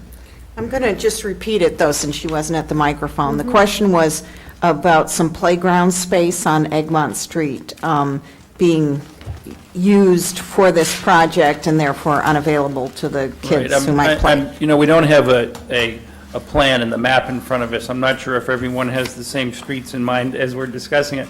What I can tell you is, if there is, again, an existing development that's on three sides of kind of a rundown common recreation area, on the fourth side, we'll be building a new building. As part of the funds that we're raising and that the town is supporting us with, we're going to rebuild the courtyard area, new basketball court, new passive play areas, new playground equipment, benches, beautiful landscaping. And so although what is sort of a blank space in the rectangle right now will be partially filled with a new building. It's a 3-story building. It passed the town's zoning review and design review. I think it's very attractive. It's not a large building. I don't think it'll cast shadows. There's lots of green space and lots of room on both sides for cars to enter and exit. So I'm not sure if that's addressing the issue, but I think it will be attractive and it won't feel congested or anything along those lines. Are there drawings, plans, or a model somewhere that public can see? Yeah, usually I bring the boards with me to a meeting. I should have brought them tonight, but Okay. no, we have them in our office, certainly, that are available. So anyone who's a resident who would like to see what the new project will look like could go to the Housing Authority office and see? Sure, and we've had at many of the Housing Authorities meetings, which, as you know, are open to the public, we've brought the boards out and gone through them, so, yeah, they're available. Okay, fine. Are there any, other questions, comments, whatever? No, I just, are we taking a vote on this? Yes, we tonight? are. Good. When we're finished. Good. Are you ready to take a vote? I am. Okay. Yeah, I'll just make a little comment, though. I think this is a very good project. It's the fact that it's all affordable units, that it's going to be very low-income units. We desperately need good affordable housing in town, and so, you know, inevitably, there's going to be some disruption in the process of getting there, but I'm going to support it. I think it's we can afford to waive the building permit fee in the interest of an excellent Well, project. and I'm going to simplify what Selectman Benka said. Basically, we were going to take it out of one pocket and put it into another pocket anyway, and it would all have been used more or less for the same project, so. And then ultimately, it would come out of the pocket we're taking it That's out of right, anyway, right. So why shuffle the pockets, right? This is going to be much more simplified bookkeeping. All right, any other comments? Then I will move that we waive the building permit fee in connection with the 86 Dahmer Street construction project under the Brookline Housing Authority. All in favor, please say aye. Selectman Daley? Aye. Selectman Benka? Aye. Selectman Goldstein? Aye. Selectman Waschinsky? Aye. Chair votes aye. Okay, Thank you kindly. go for it. Thank you. Now we will move to several warrant articles. The first is Article Number 3, amendments to the FY14 budget. Mr. Cronin?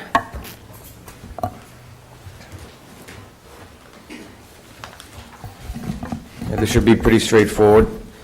If you recall, the final state budget resulted in less local aid to the town than we anticipated, to the tune of $193,398.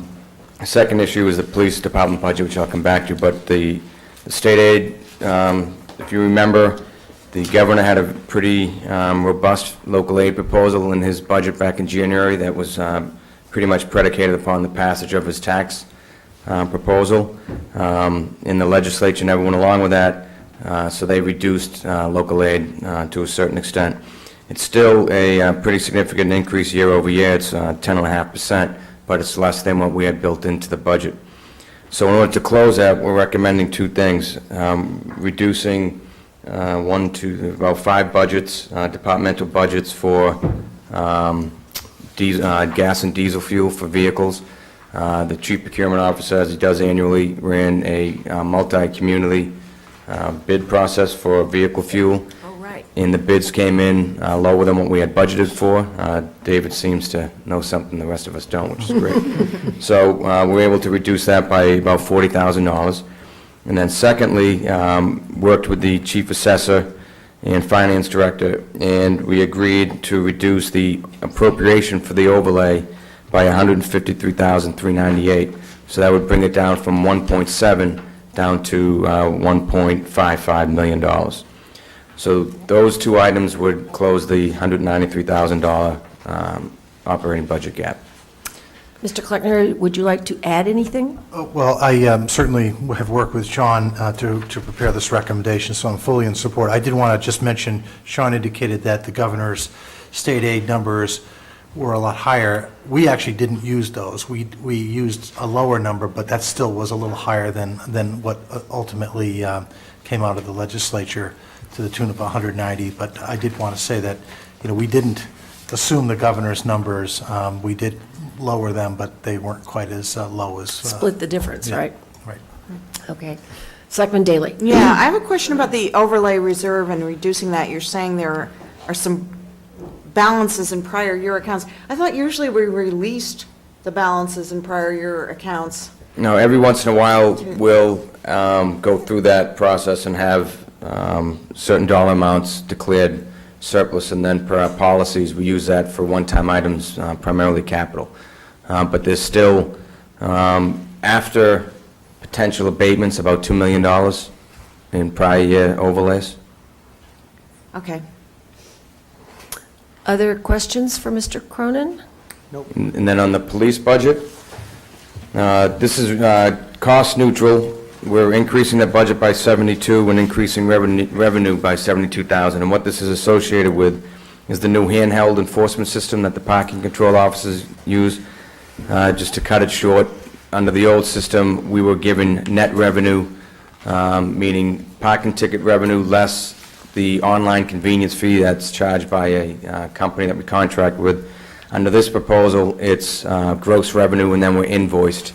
And the real reason behind doing it this way is because we've learned in this modern day of accepting credit cards that we want that money in a town bank account rather than getting sent to us on a monthly basis by a vendor. So under this proposal, or this structure with the company, that's what happens. So we get gross revenue basically on a daily basis into a checking account, and then monthly we get invoiced. So no net impact on the budget, revenue up, expense up. Okay. Questions on that item for Mr. Cronin? This is a public hearing on warrant articles. Is there anyone here who wishes to comment on the FY14 budget amendments, Article 3? Seeing and hearing none, if there are no further questions for members of the board, I guess we could probably vote this one. Actually vote one. That would be nice. Then I move favorable action on the FY14 budget amendments to fund the shortfall by reducing $40,000 from gasoline procurement and to transfer $153,398 from the overlay reserve. Is that sufficient? Vote? Okay. All in favor, please say aye. Selectman Daley? Aye. Selectman Benka? Aye. Selectman Goldstein? Aye. Selectman Waschinsky? Aye. Chair votes aye. Thank Should you. we have to vote on the police part of it? But that's Since it's revenue neutral. Do Yeah, we there's need to actually vote that? tables that are associated with it, but if you increase the police by 72,000. Okay, all right, then we'll that'll take a work, too. second vote to do that. Then I will also move that we raise the budget for the police department by $72,000 and at the same time... Don't worry about in the revenue, you don't vote revenue. Oh, okay. All right, so we're just going to raise the budget by $72,000. Correct. Right, that's all we have to do. Okay, I move that we raise the police budget for FY14 by $72,000. All in favor, please say aye. Selectman Daley? Aye. Selectman Benka? Aye. Selectman Goldstein? Aye. Selectman Waschinsky? Aye. Chair votes aye. Thank you. Thank you, Mr. Cronin. And now we have what I believe is sort of a technical matter having to do with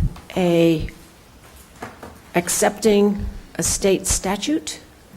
Mr. Kleckner, Yeah. how nice to see I you know, tonight. I know, I slipped out. It's actually rescinding a state statute. Sorry, rescinding a state statute. So I'm right. here with Sandra DeBow, and this is an unusual and somewhat complicated article. So Sandra and myself and Acting Town Council Giles Murphy are working together on this, and at least for tonight, I'll be the spokesperson, and Sandra will assist me in answering any questions you have. So Article 13 is an article that we're proposing that the town meeting rescind acceptance of a statute that was accepted back in 1957 that regulated certain overtime compensation for our workforce, our municipal workforce.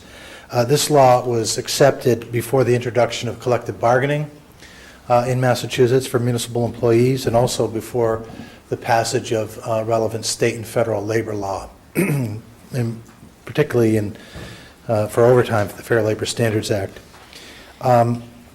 It also, the vast majority, it also exempted a number of positions, and I'll use the actual language in the statute. It exempted policemen, firemen, school teachers, and incumbents of special of offices specified in a general or special law. So it really was a patchwork of employees that it covered, even in 1957. We learned about this statute through a fairly complicated and employment claim that an employee filed. I will say that I've worked for 5 different municipalities in Massachusetts over 30 years. I have never heard of the statute. In none of the communities that I worked in, this statute was in place, whether the towns either never accepted it in the first place or rescinded it once those relevant statutes and collective bargaining came into effect. So I found it very unusual, and everyone who's here today never realized that it really was in effect or that it hadn't become obsolete over time. But when we learned of the existence of the statute from this employment claim, we did look into it, and in fact, our town council has ruled that even though the implication of it or the application of it is limited, it still is in effect. And so where it really affects us are in our department head and management employees of the town. Since most of our employees, the vast majority of our employees, are in collective bargaining units, labor unions, and the labor union terms of the contract are even more generous than this 33B statute. So we do find that it's really department heads and management employees who this would otherwise impact, and it doesn't impact all because there are several department heads and management employees that are exempted because of the terms of the legislation. So it's a really very complicated and convoluted law. It's time to be rescinded. I will say that our department heads and management employees, I don't believe, expect overtime compensation. In fact, they're all exempt from the Federal Labor Standards Act. And also, our compensation package and benefit packages assume that our management employees and department heads work a lot of hours and a lot of different hours, like we're doing this evening. And so we definitely believe that it should not apply to that group of employees, and as a result, the statute should be rescinded. There are non-union employees, there are seasonal workers and other employees, confidential employees, who may not necessarily be part of labor unions, but the fact of the matter is that in the vast majority of cases, their department heads do not schedule them in sufficient hours that they would become eligible for that. And then for other full-time permanent employees who are not of a management or department head level, they do receive overtime compensation or compensatory time off. So I guess with that, we would be happy to answer any questions, or Sandra, if you would like to add anything to my comments. I really don't have anything much to add, except that this is just another move towards being more consistent and more efficient, and really being clearer with how we do pay for our upper and mid-management. I'm just going to make an observation, because when I first read this, I was quite fascinated to learn, among other things, that among the accepted positions were fire alarm operators and golf starter and caddy master. Anyway. Go figure. Yeah, right. Funny bylaw. Well, anyway, questions, Selectman Daley? Yeah, Mr. Kleckner or Sandra, I don't know which one this should apply to, but when you hire department heads or managers, I assume that you make it clear that they're expected to come to a number of night meetings and so forth, and that is part of the deal for the compensation they're going to get. That is correct. I just want to point out one other thing, and that is that the category of the folks who might otherwise not be in collective bargaining are often included in our living wage bylaw. So there are many subsequent, both local and state and federal changes in, I don't know what to call it here exactly, law regarding fair labor practices, right?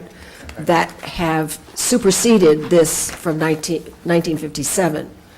And it seems quite appropriate that we rescind it. Other questions? No? No, I could ask Mr. Kleckner, were you aware that you'd be attending evening meetings when you were hired as town administrator? Yes. I think we made that clear, yes. Mr. Wyszynski, sorry. I just want to kind of confirm that this doesn't affect any employees covered by collective bargaining, which is the vast majority of town employees. It affects mainly managers who, for the most part, have always had the expectation that they're FLSA exempt. There's a footnote here, shows you how weird I am, I read the footnotes, that once this is rescinded, the employees would be subject to state overtime law. That's footnote number 2. What does that mean? What are the implications of that? So that would apply to anyone who is exempt, currently exempt from the FLSA, or non-exempt, I should say. So the non-exempt employees would fall under the state wage and federal law. This is non-exempt employees who were not covered by collective bargaining. That's correct. Would then be protected by the state overtime law. And we treat them that way currently. Now, right, so there's no change. Right. Right, and the state and federal law are very similar with regard to wages. You know, it's, my first, in reading this,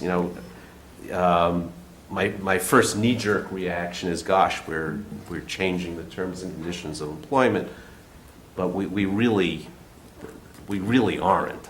It's a technical correction. That's correct. Yeah, I certainly think that is how I understand it, and I don't believe there would be a practical impact that would be on employees who are, I guess what I'm trying to say here is I'm getting convoluted like the language of the statute, but we believe that there are no individuals who are currently entitled to overtime who would be in any way affected by rescinding this law. How's that? Okay.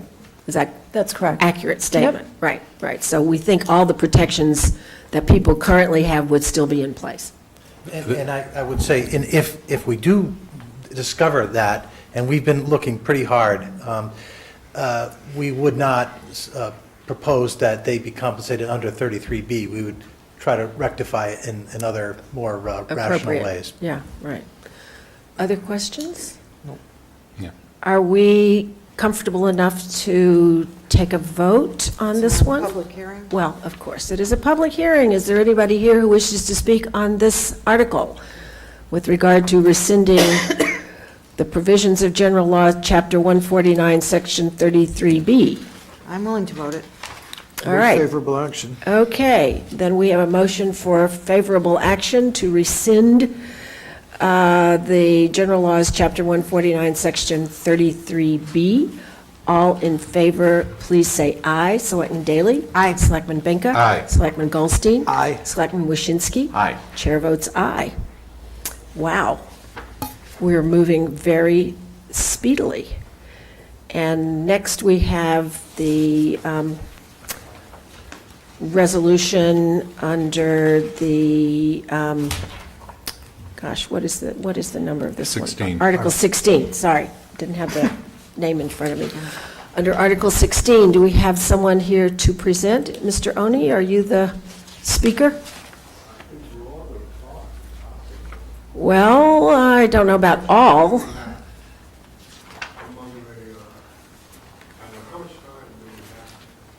We usually A reasonable allow about amount. 5 minutes, but I think we can be a little flexible about that.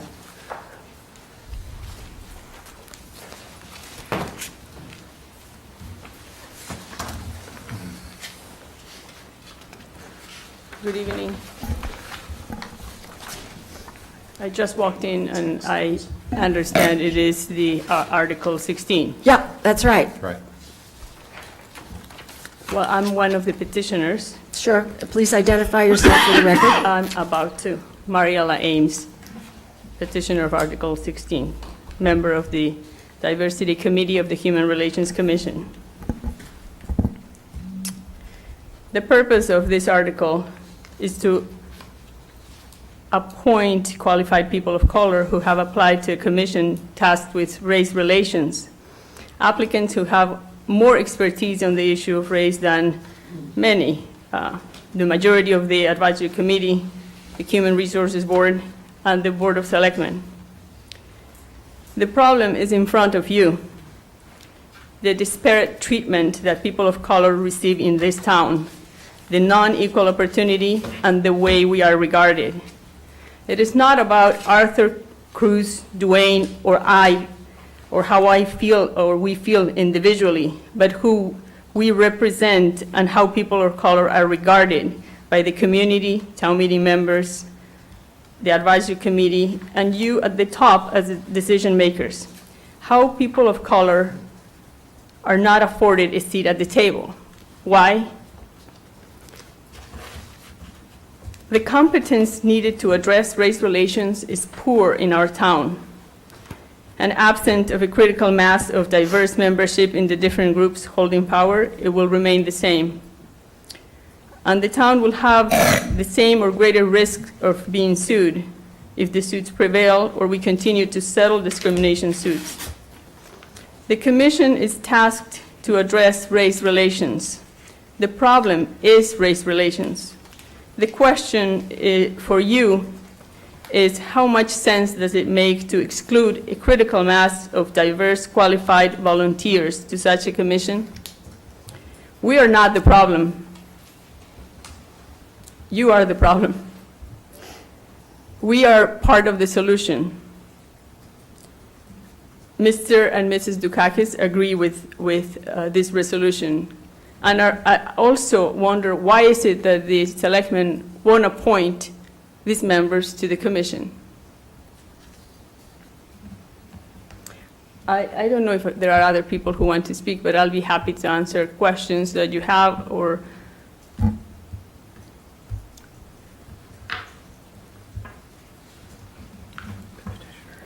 Others want to speak? Wait a minute, now, are we looking at petitioners here? I'm just trying to sort out who's coming. I'm a resident of the town of Brookline. Okay. No, well, I'm asking but if a first for petitioner- petitioners. yeah, if a petitioner I'm just wants looking to first speak. for petitioners, all right? And if the petitioners want to speak, we'll give them the first opportunity, all right? Good evening. Brooks Ames. I'm also a member of the Human Relations Commission and one of the petitioners. Since this article was filed, I've talked to a number of people around town, and it seems as though we're pretty close to a consensus in agreeing that the 7 vacancies on this commission should be filled. and that they should be filled without delay. The folks I talked to, nobody really buys the notion that we need to wait until the Selectmen's Diversity Committee has done its work. It's pretty well understood that when you have a commission or a board, it needs to be filled. That's actually the law. And it's your obligation to fill spots when they become vacant. It absolutely is. I see you shaking your head, Chair DeWitt. You said law? It is the law. What law? It's the statute I provided to you on No, Friday. that's incorrect. I'm sorry. We've consulted with town council. That only applies to elected positions. It would apply to the school committee, it would apply to the library board of trustees, and it would apply to the housing authority and to the board of selectmen. It does not apply. The selectmen have exclusive authority over making appointments or not making appointments, according to town council. Well, I think that town council's going to come to regret that advice. That's your opinion, Mr. Brooks. But, Mr. Ames. Mr. Ames, sorry. But in any event, there is a consensus that the selectmen should be filling these positions. It's your job to fill positions when they become vacant. Now, the town administrator came and spoke last night, and he acknowledged very frankly that there is a credibility gap in this town when it comes to people of color, when it comes to persuading people of color that we are in fact an open community. There is a credibility gap. And when we have 2 black applicants to a commission tasked with race relations and civil rights, and 1 Latino applicant, and they are told for the first time in history that I can tell that your application is going to be put on hold because we can't make up our mind what this commission is supposed to do, that is contributing to the credibility gap. That is a serious problem if you are trying to create a brand, and this is what I heard last night. We're trying to brand Brookline as a place, an employer of choice for people of color. Well, it's not going to work if you do this. So please, make a change in how you do business. Appoint Arthur Conquest, Cruz Sanabria, and Dwayne Tyndall to the Human Relations Commission.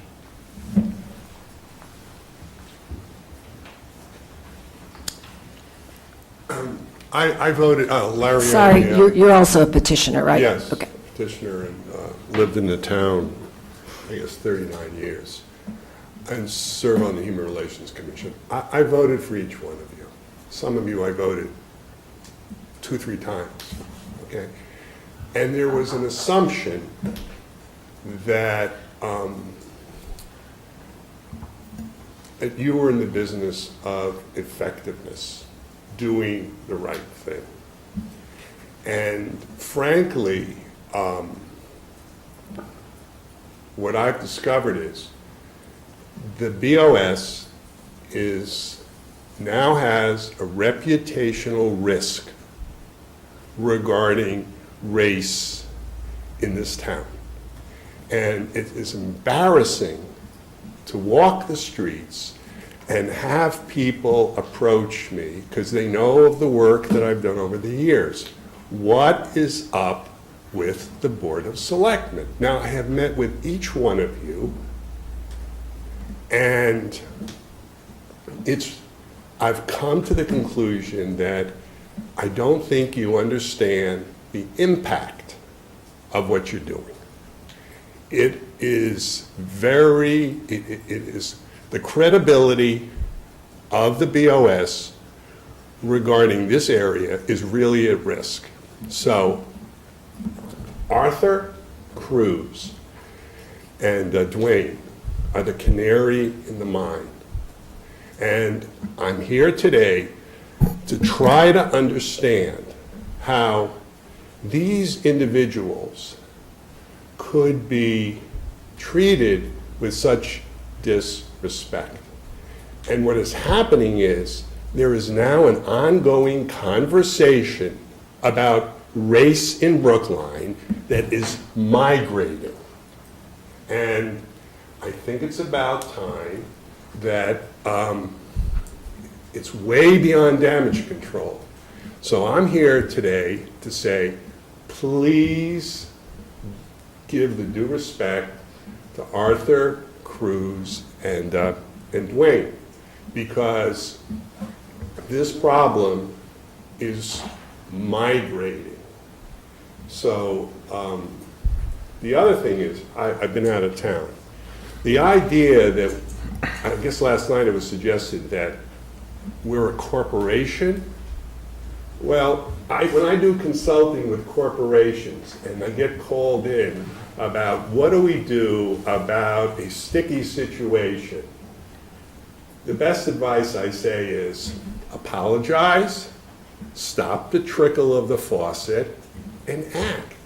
So this is not about your intentions. What we're talking about is the impact. And it's really sad that there's the appearance that the BOS is out of touch what is going on in the ground. Thank you. Are there other petitioners who wish to speak? Okay, then members of the public who would like to speak? Yep.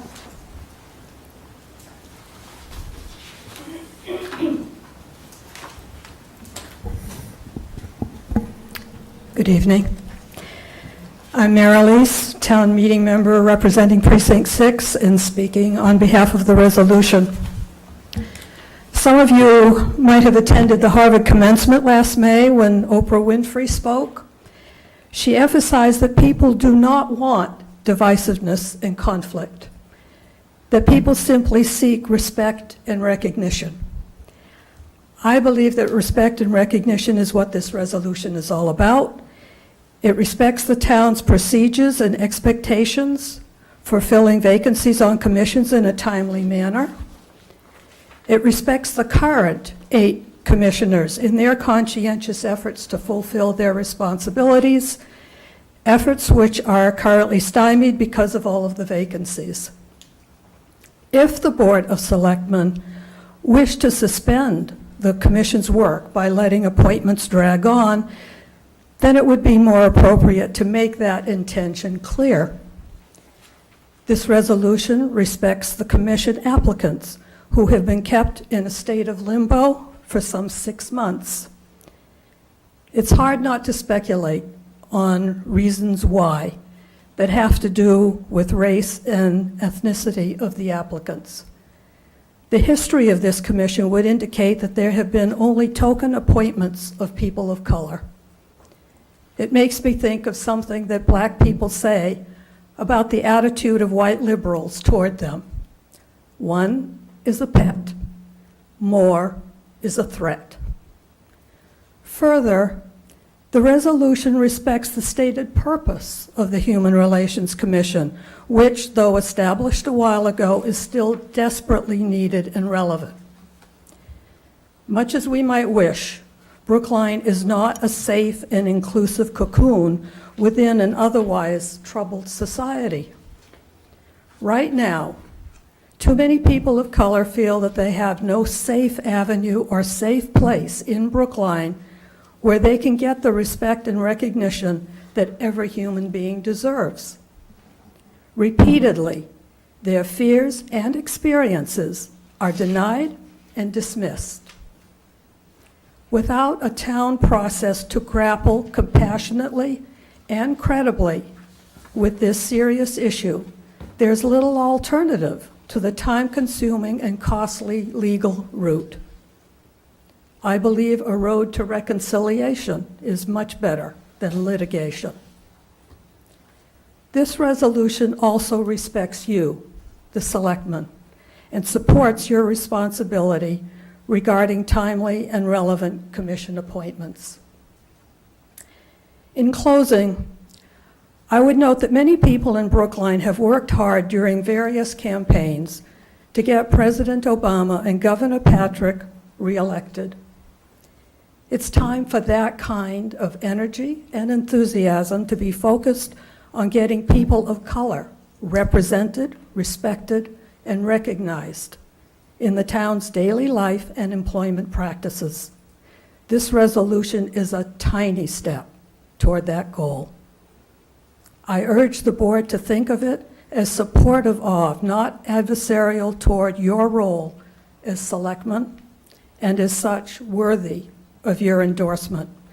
And actually, I hope that by town meeting, this resolution might be made moot. Thank you.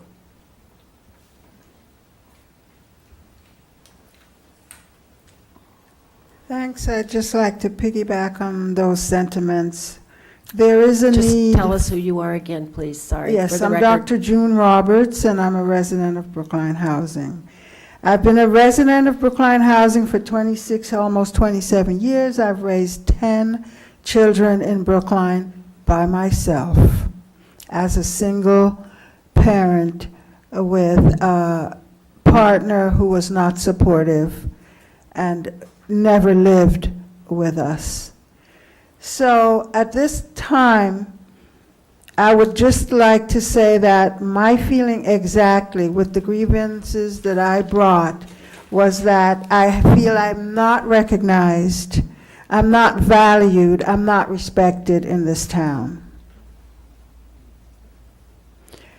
People who are not in our social class are given roles of leadership and employment to shepherd us and to paternalistic roles to our young, as if they are the only ones who can help to mentor the poor children and the children of color in our developments.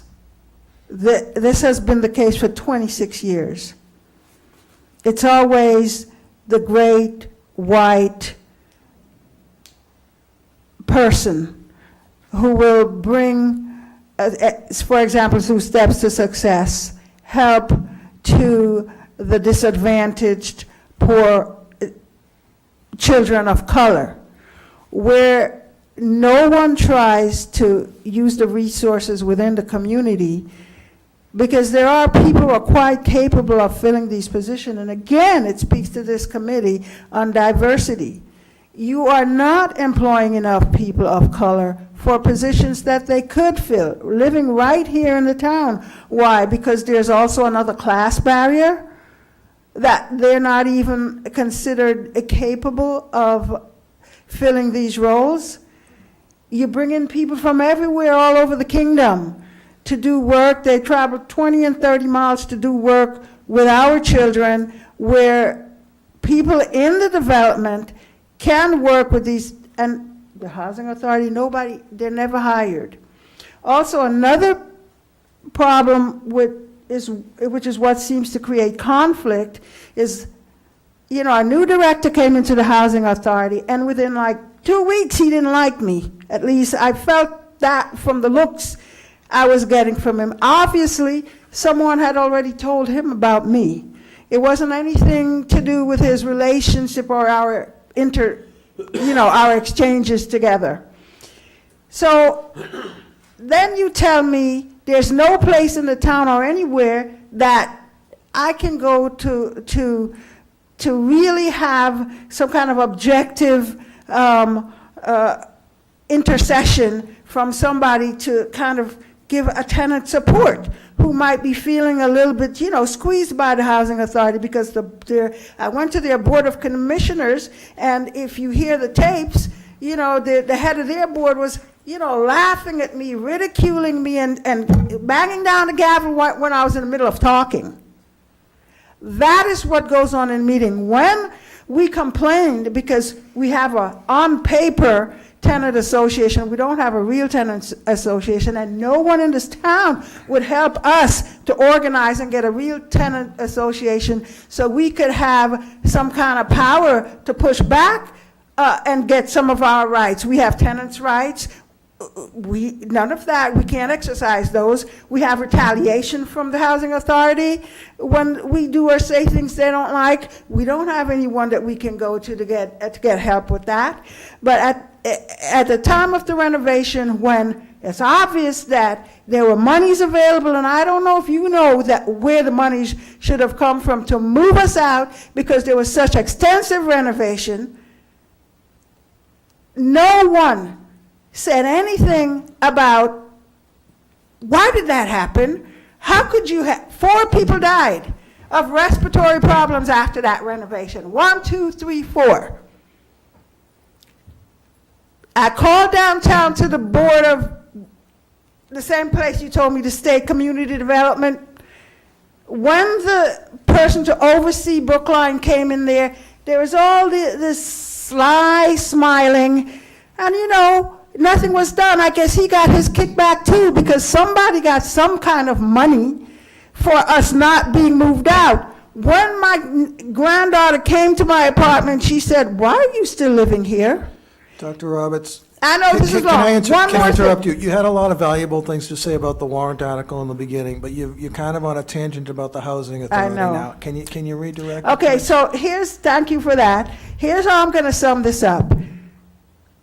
We are not respected, the poor in Brookline. The police come and they run through our apartments, they knocked my daughter down and arrested her. Even the officer who did it said, no, she shouldn't have been arrested. He was on the phone for an hour trying to figure out whether or not she should be arrested. They didn't Mirandize her till she was in that jail. All of this is irregular. And Betsy, you told me, oh, file a police complaint, but you know what happens to those police complaints. She couldn't even speak about it. She had to leave and go stay with her stepmother. She had to quit school and not even come back to Brookline. How am I going to get any kind of recourse when you tell me I have to go to the Board of Commissioners? You see, and the head of Brookline, he just left. The Brookline Housing Authority person, he's gone. He's not trying to listen. All of you guys give them money. I think you could say, you know what? Maybe there are some problems with the tenants. You need to call some people in and have a talk. How about that? That's the end of my talk. Thank you. Yes.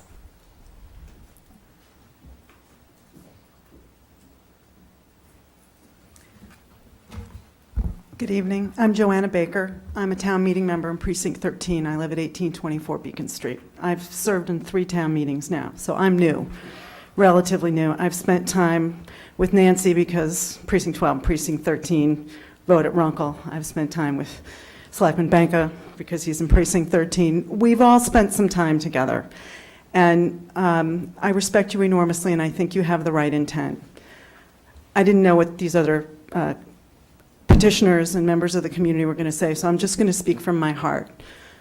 I moved my family to this town. I love this town, and I do feel ashamed right now that the one entity that is charged, the Human Relations Youth Resources Commission, is Brookline's official town agency working in the areas of intergroup relations, civil rights, and youth advocacy. It is the only commission currently working that seeks to develop opportunities within Brookline for those who are discriminated against, eliminating barriers to their choice of jobs, barriers to education and housing, and to increase communication to destroy stereotypes, halt polarization, end distrust and hostility, and create common ground for efforts toward public order and social justice. Just staff this committee. If you don't like who you appoint, whoever has applied, please, just appoint them. I ran for office with an intent to get more citizens engaged in the significant official business of our town. This is significant official business in our town, and these are people who are willing to serve. You've all been devoted to service. Some of us are newer. Some of us have been around a while. I think anybody who's willing to serve should be given the opportunity to serve, and when it's time to reappoint, if they haven't participated, if they haven't shown up, if they haven't prepared, then don't appoint them again. But we need everyone. Mr. Kleckner himself said last night, decisions are better, the town is stronger when diverse points of view are expressed. So I agree with Mayor Elise. I would much prefer us not to have to address Article 16 at town meeting at the Brookline High School in November. Please appoint anybody who's applied. Let them serve, and we'll see what the outcome of the very hardworking Selectmen's Special Committee on Diversity is. It's going to take a while. There's a lot to cover, there's a lot to learn, it needs to be done well. Any special committee that is appointed should do a top-notch job. It shouldn't be rushed. So let's not rush that, and let's not neglect these issues in an effort to, I don't know what the effort is to, but it doesn't look good, it doesn't feel good. I think it's not right. So could you please appoint people to this commission? It's a very important issue to many of the residents of this town. Thank you. Anyone else wish to speak?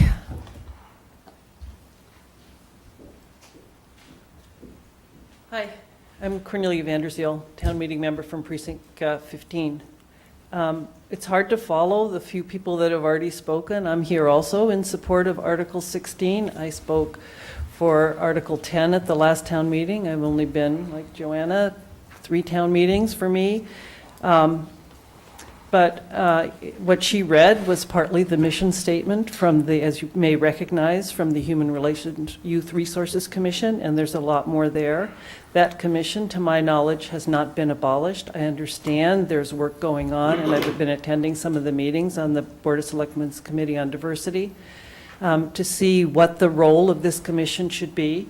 I also want to parenthetically say that I have actually just recently applied. I was told that there was a moratorium on this, but then I saw that there was actually a call for people to apply for this commission. It came in the tab. I don't know if it's true, but I put in my application, as did at least one other person. I think there's a lot in this town that we don't know that's going on in terms of racial issues and class issues as well, that people do not feel empowered to come forward, and we need a place where people can come forward with their complaints, where they feel they will not be judged, and where they feel they will not be retaliated against. And I think this commission could play this role. I think it's very important. I moved to this town like so many other people did because of its diversity, and I won't go through everything I told you at the last town meeting, whether you remember it or not. It's really not that important. So I urge you to appoint people to this position. It doesn't have to be me. You don't have to accept me. I mean, if you want to interview me, I'll tell you why I think I would be a good candidate. But I'm not here to grandstand for myself. I want this commission to work because I want this town to work for everybody, not just for the few. Thank you. Any other comments?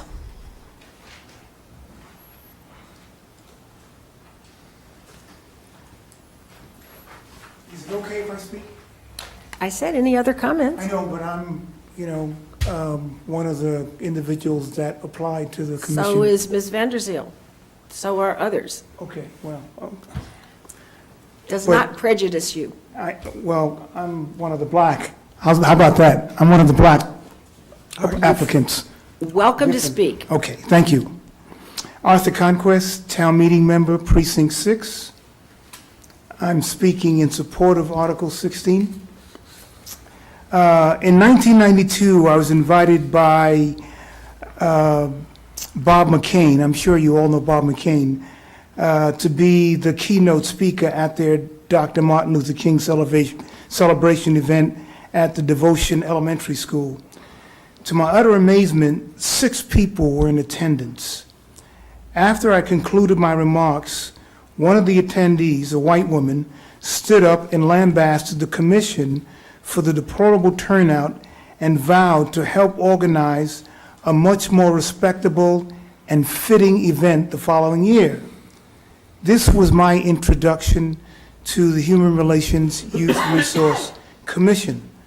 The woman, whose name I can't recall, though I do remember that she was a reporter for the old Brookline Citizen, spent the next year organizing a group that consisted of the commission's director, plus Bob McCain, the superintendent of the Brookline Public Schools, Jim Walsh, the director of the Medco program, Dr. Janet Morris, and myself.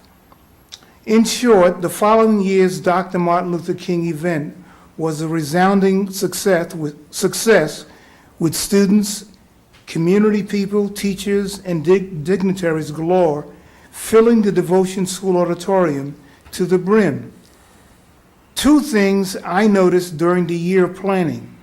One, only one member from the commission participated in helping to organize the event the following year. And two, there was only one black member on the commission, Bob McCain. This trend of only one black member has, as a general rule, continued. I don't know of very many times that there's been more than one black member on the commission. Almost every black member who served on the Human Relations Youth Resource Commission, John Christian, Ed McClure, Linda Rodriguez Hudson, Darnell O'Neill, who was a former town meeting member, to name just a few over the past 2 decades, have resigned from the commission out of agonizing frustration because they strongly believed the leadership and members of the commission had purposely shirked its responsibilities with regard to addressing inherent racial problems black and Latino residents encountered in the town. And because of what I have heard and witnessed over the years since, I was invited to be the keynote speaker as I worked to try and improve things in the town. I vowed never to join that commission. And I mentioned that when Ms. Ames asked me to join the commission, I'm going to say about maybe 8 or 10 months ago. It might have been 2 years, but she asked me to join, and I said I wouldn't join because I thought that the commission wasn't working to improve race relations in the town. And it's interesting how things have since changed because I have applied. I've submitted my application, and I've now been in support. I'm in support of Article 16. The Board of Selectmen now have an opportunity to appoint more than just one black and/or Latino member to the commission and erase this notion that the town of Brookline is hostile to black and Latino residents. And I think that you don't see it because as whites in the town, okay, you don't get stopped. I'm sure that very few of you get stopped by the police like I do on a regular basis. And I, just every day running up to the reservoir and coming back, okay, or I don't drive my car for that reason. And I think that we have to make an attempt to make things better, not just for me, okay, but for all residents and visitors in this town. Just about, and this is not a personal attack. It really isn't. But a couple of weeks ago, for that override committee, there was a question about there not being the proper number of women on the override committee.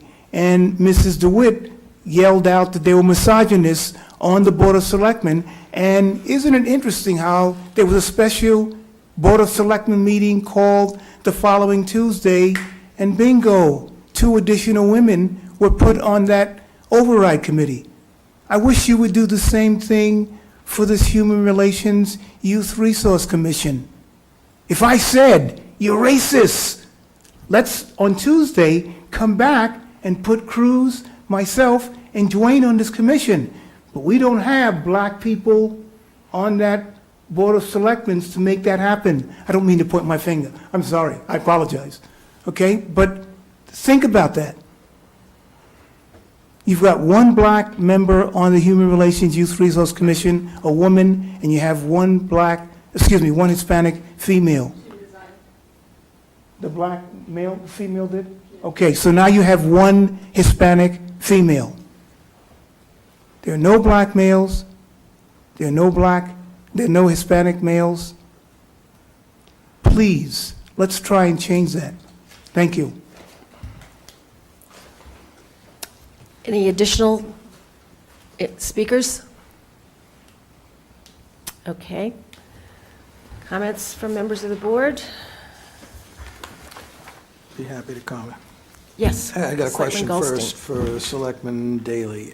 Can you give us an update, please, on the progress of the committee that's studying the role for this commission? Yeah, so, well, we're starting to get into details of the bylaw dealing with the Human Relations Commission, and I think one of our arguments and why we haven't been making these appointments is I think that bylaw is going to be, what we're going to propose is going to be quite different than the current bylaw, which is very much out of date. I also think that, there's some tasks in that bylaw that they don't even deal with anymore and haven't for a long time, like the youth aspects of it, and the contract procurement and that sort of thing. But I think that we are making a lot of progress. When do you think you'll have a report? I hope to have a report and a proposed bylaw when the warrant closes for the spring town meeting. All right, I want to make my comment now. I've held my tongue on this for a long time. First of all, I want to say everybody involved, both sides of this podium here, have only the best intentions. I know that for a fact because I've spoken to people on both sides of this. I do disagree with much of what the petitioners have said about how this comes about. I don't believe we have institutional racism in this town. I don't believe that the decision to not make these appointments was motivated by any ill intent, but by rather an honest need to reassess and reevaluate and restructure the way this committee operates. And I believe that intent was honest and was pursued in an honest manner. I don't even agree that this is the issue that Mr. Oney and Mr. Brooks say that it is, and that there's this groundswell of upset with the way the Board of Selectmen have handled this. I know from my point of view, frankly, Mr. Oney and Mr. Ames, you're the only people that have asked to talk to me about this issue, including Ms. Baker, who I talk to from time to time, and I'll get to you in just a second. I'm going to surprise you, I think. I don't hear about it. I think a lot of the people walking the street are unaware of that this is an issue that we five are, and I think that I don't think it's as much upset with the selectmen as you think there is. Having said all that, I do agree with Ms. Baker. And I do agree that the time to make these appointments has come. I was hopeful that the report would be done by this fall. I would have made these appointments earlier than this fall. That it's going to be next spring, it doesn't matter to me. We can, as Ms. Baker has pointed out, if the committee suggests changes to the way the Human Resources, I'm sorry, I can't even say the name of the committee. Human Relations Youth Resources Committee is structured, or whether it exists at all. We can make those changes at that time. Through attrition over the years, any appointments that we make today that we or some other Board of Selectmen are unhappy with will be reversed at some point. I do believe that for the sake of quelling this argument that at least to some has the appearance of impropriety for the town, I do believe the time has come to make these appointments. That's all I have to say. I'd like to make them before town meeting and be done with this warrant article. Well, I would suggest if we make any appointments, they be short-term for a couple of months, because I do think there's going to be, I mean, one of my concerns, I realize many of the people who are the petitioners of this article and many of the people who spoke tonight are very concerned about racism. I think that commission has to deal with the handicapped, with gender issues, with a whole range of people who have had faced discrimination in the past, and it is not representative in that area also. So I also, from just what I've heard, the atmosphere at the Human Relations Commission has become very divisive, and that is why people keep resigning. And so there's... I'm sorry, I think the atmosphere was very divisive when this all came to a head 9 months ago. I think that that era has passed, and we're ready to at least temporarily restaff the commission, get it back going again, and if it needs to be reevaluated in next spring, then it'll be reevaluated next spring. I don't think there's anything to fear about making these appointments now. If I may, can I ask a couple of questions? You can ask, don't promise answers. Well, I thought this was a public hearing. And That's there true, would but be- it doesn't, and you're free to comment. Yes. With respect to the Selectmen's Diversity Committee work, my question to Ms. Daly in this case is, will race relations not make part of the responsibilities of the Human Relations Commission? Is there not that intention? Is the intention to remove that responsibility? No, I think that will be part of it. I think you and some of the other petitioners of this warrant article and some of the people you've proposed to join the commission are focused only on one issue. Right. And I think that that's I have really not another- fair to the citizens of the town. I have another question for all of you, and it is, you bring up the issue of gender and disability. I believe there is a specific commission for women, and I believe also, I don't believe, I know there is a I mean, when I commission say for the gender, disabled. I'm really speaking of people who are gay or transgender or a range of issues. Yes. People who have faced discrimination over Yes, the years. which, by the way, the bylaw, I believe, includes them. Right. Right. Doesn't seem to be the focus of anyone currently on the commission, but, okay.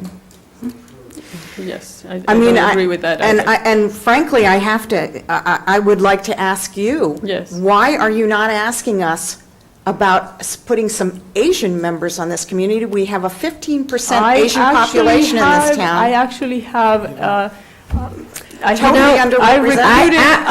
I have worked very hard to recruit. This is and I not have the conversation to be It's having. not the place and not the time. I think we will say that for the moment, we have completed our conversation and our public hearing on the subject of this warrant article. If you cannot speak specifically to the warrant article, and don't repeat anything that we've already heard. I don't know where the impression has taken place that we're not active with youth resources. The school system, that's youth resources. That's right, and that's the public schools of Brookline. And we invite the superintendent to come in, had a lot of productive sessions. So the idea that we are not, we haven't had activity regarding youth resources is misinformation.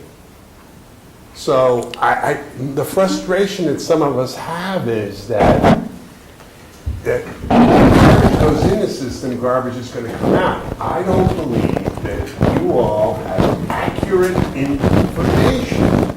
We had it 3 times, and it's been productive. So it's frustrating when there's all this misinformation going on, and I hope that the Diversity Committee recognizes that we have been active in the area of youth resources. Mr. Oni? Thank you. That's not the topic of the warrant article, and I do believe we have ended this discussion. We have ended this discussion. Quick comment. We have ended this. This is about the resolution. Only about the resolution. Only about the resolution. I would point out that the resolution talks about filling all of the empty slots on the commission. Most of the focus this evening has been on 3 slots, but there are 7 empty slots. So there's plenty of room to be talking about Asians and other people who need representation That's what the resolution is about. It's not just limited to 3 slots.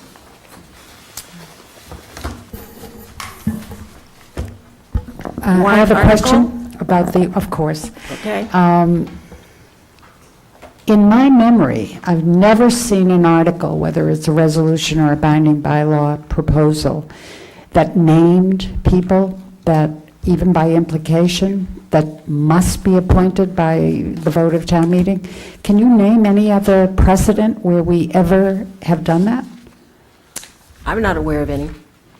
Well, and I don't believe town meeting actually has the authority to tell us to. I'm sorry, I can't hear you. I don't believe town meeting has the authority to tell us to appoint specific individuals. That would have been my understanding, and I'm concerned about a precedent where even if it's a non-binding resolution, it's uncomfortable. Number two, in terms of opening it up, and I don't agree that it ought to be settled by just getting it over with.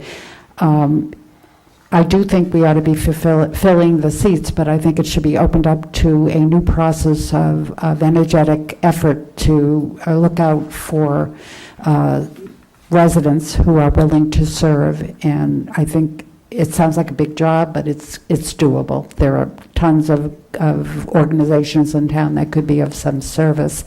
But I'm uncomfortable with specifically naming people in a warrant article or telling you in that regard what your job is. Thank you. Thank you. Mr. Waschinsky. And actually, Ms. Frawley kind of hit upon where I was going with this, which was perhaps a little more narrow focus. Maybe it's my background on just coming off the advisory committee. I try to look at the language and think about precedent. The whole notion of town meeting urging specific appointments, to me implies that if town meeting is going to resolve that these are our outstanding candidates, there ought to be a job interview in front of town meeting, and I think that would be a very cumbersome kind of thing that we've never subjected anyone else to. I also agree that if we're going to open it up, then we're going to lift the moratorium, that we should do it through a open process and interview anyone who wishes to apply, as we would any other commission. And of course, the 3 individuals named in the resolution should be interviewed. But also, we've received, I know we've received at least one applicant by email, and I just heard we received another applicant, but they should be, if we're going to do this, they should be part of the conversation, and anyone else who applies should be part of the conversation.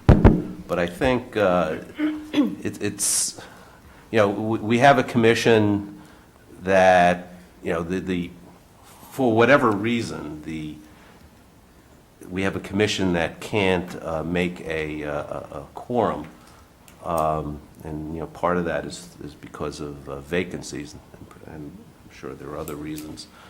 And perhaps time has come, if we're not going to, maybe waiting to the spring is too long, but I think if we're going to do it, it should be an open process. If I may, please, the resolution nowhere states the names of the individuals, and the resolved portion urges the selectmen to take the necessary steps to appoint the 3 outstanding applicants. The 3 so it's very specific. The 3? Yeah, and in the you've been whereas. naming the 3 in public over and over and Yes. over. And They're you- well and known, you they're have not secrets. interviewed at least one, and you have the applications, resumes, etc. But then you're for months. asking town meeting, a To- body of 240 people, to recommend To- that to you- us that to appoint 3 very specific individuals. How can they Yes. make an informed choice? that these are the most outstanding individuals So unless. I agree with Selectman Waschinsky are- completely. That's why my proposal is that this never get to town meeting, that this board take action before town meeting, and we don't have to worry about something as cumbersome as 350 town meeting members evaluating the qualifications of three individuals. And as you also said, that we also get in, fill the other appointments, or as many of the other appointments before then, too. And I mean, I can't promise you that maybe those three applicants will not be deemed to be worthy for one reason or another. But at any rate, the idea that we still need a moratorium, I think, takes a backseat to the idea that we need to get this commission up and staffed again, and those seats filled again. It's taken too long, unfortunately, and it's time to move past this issue. But, Go ahead. I just lost my, there was one thing Ms. Baker said that I actually disagree with, respectfully, of course, that anyone who applies for an appointment to a commission should be appointed. I don't think this board has ever acted in that manner, and I think it would be, we have a fiduciary duty to the town to, appoint qualified persons who we think would, help whatever commission or board that we're making qualifications on, making appointments to. But I think generally, when I'm looking at appointments, I'm looking for competence, expertise, and collegiality, because I think a committee is a committee, a board, and they have to work together, and collegiality is an important piece of that. One of the members of my diversity committee, Bernard Green, has been suggesting that if the commission was going to spend a substantial amount of time on certain matters, particularly like employee complaints and things, that the members who are appointed to this commission should have some expertise in dealing with that sort of matter. But we're still kicking around ideas, nothing. And my understanding was that there might be a reduction in size over time, since the commission started out with 12 people and got expanded to 15. So I don't know how the Well, diversity they committee- got expanded when they were running a very large summer jobs program for disadvantaged youth.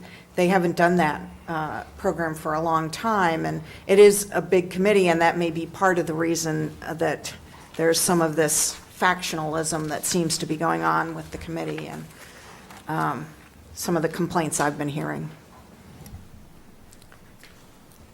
Okay. I think we have concluded the business of the Board of Selectmen's No, meeting. we- no. Oh, sorry, Some we do appointments. have one other item. Two other items. Two appointments. actual appointments, right. Okay.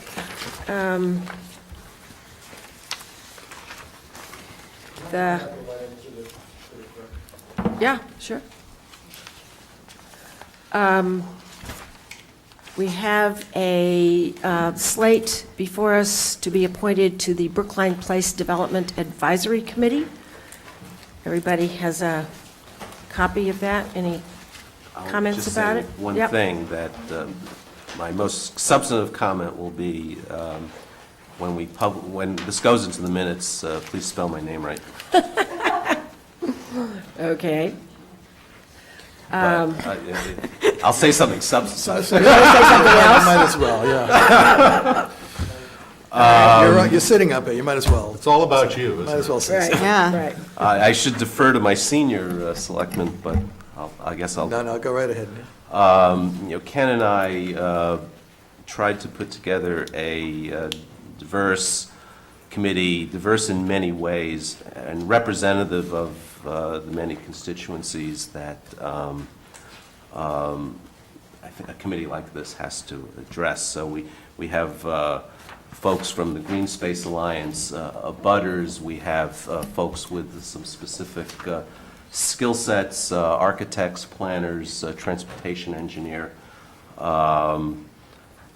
And so it's looking like, I think, a good committee, and I'm excited to be a part of it. Me too, and I'll add a local merchant. Oh, yes. To that list, too. Right. And a real estate finance expert as well. Right. So I'm very, very pleased with it. You have it in front of you. I guess we should read it out for the record. Oh, yeah. Arlene Madison, first of all, Selectman Waschinsky and myself as co-chairs. Arlene Madison, Debbie Anderson, Village Way resident, Edie Brickman, Brookhouse resident town meeting member, Ali Majerer, who's the local merchant from Cuckoo's Restaurant, John Bassett, Cynthia Gennady, Steve Lacker, Mark Zarillo, and Linda Hamlin from the Planning Board, one being a landscape architect, another being an architect. And then Steve Lacker is an architect, Yeah, and thank you. Cynthia Gennady is an abutter, who's also an architect. Also an architect. Linda Olson Pelkey, whose field is land use and transportation. Ken Lewis, real estate finance professional and member of the EDAB, and Gus Dreisen, who's a member of our transportation board and is a transportation engineer. How quickly you forget, Neil, you didn't ask anyone from the advisory committee to be on there? Yeah, well, what can I say? Well, so you guys are going to be dealing with the new proposal for the B2 parcel at, Yes. Right. across from Brookhouse. the Brook House and across from the T stop there. Right. Next to Village Way Yeah. and across from Station Street, too, is Yeah. also. Children's Hospital is revising its proposal for that site, and there will need to be rezoning. And Yeah. we I approved the just charge wanna- for Their that. job is really to sort of I just want to follow say, that process. ask you to keep in mind, I am somewhat concerned about the increase in parking. So I will, and above-ground parking that they are proposing, and I will just ask you to keep that in You're not mind. the only one, and that's probably one of the major differences between the two proposals. So Right. that'll be a focus. Certainly be closely scrutinized. Because I always thought Children's Hospital might try to use that as a convenient place for people to drop off their car and then take a shuttle down to their main location or something like that. And I don't really feel that that's in our interests. Right, but that's, we to- were concerned to with that when, facilitate that. we were concerned with that when the parking was underground, too, and I Yeah. believe that was built into the agreements at that point, that they could not implement a program like that. But with underground parking is so expensive that you have an incentive to keep it, under control, the number of spaces and things. I think when you start putting all that parking above ground, you've got less incentive to. It would be the only above-ground parking garage in Brookline, ever, if that's constructed, just to be clear. Well, they have one there now. Yeah, but it's not what they're proposing now. The one that's there now is definitely not, doesn't look like the one that's being proposed. Just by way of background, aren't the total number of spaces less than what was proposed when you took the existing garage plus what they were proposing to put underground, or am I mistaken in that?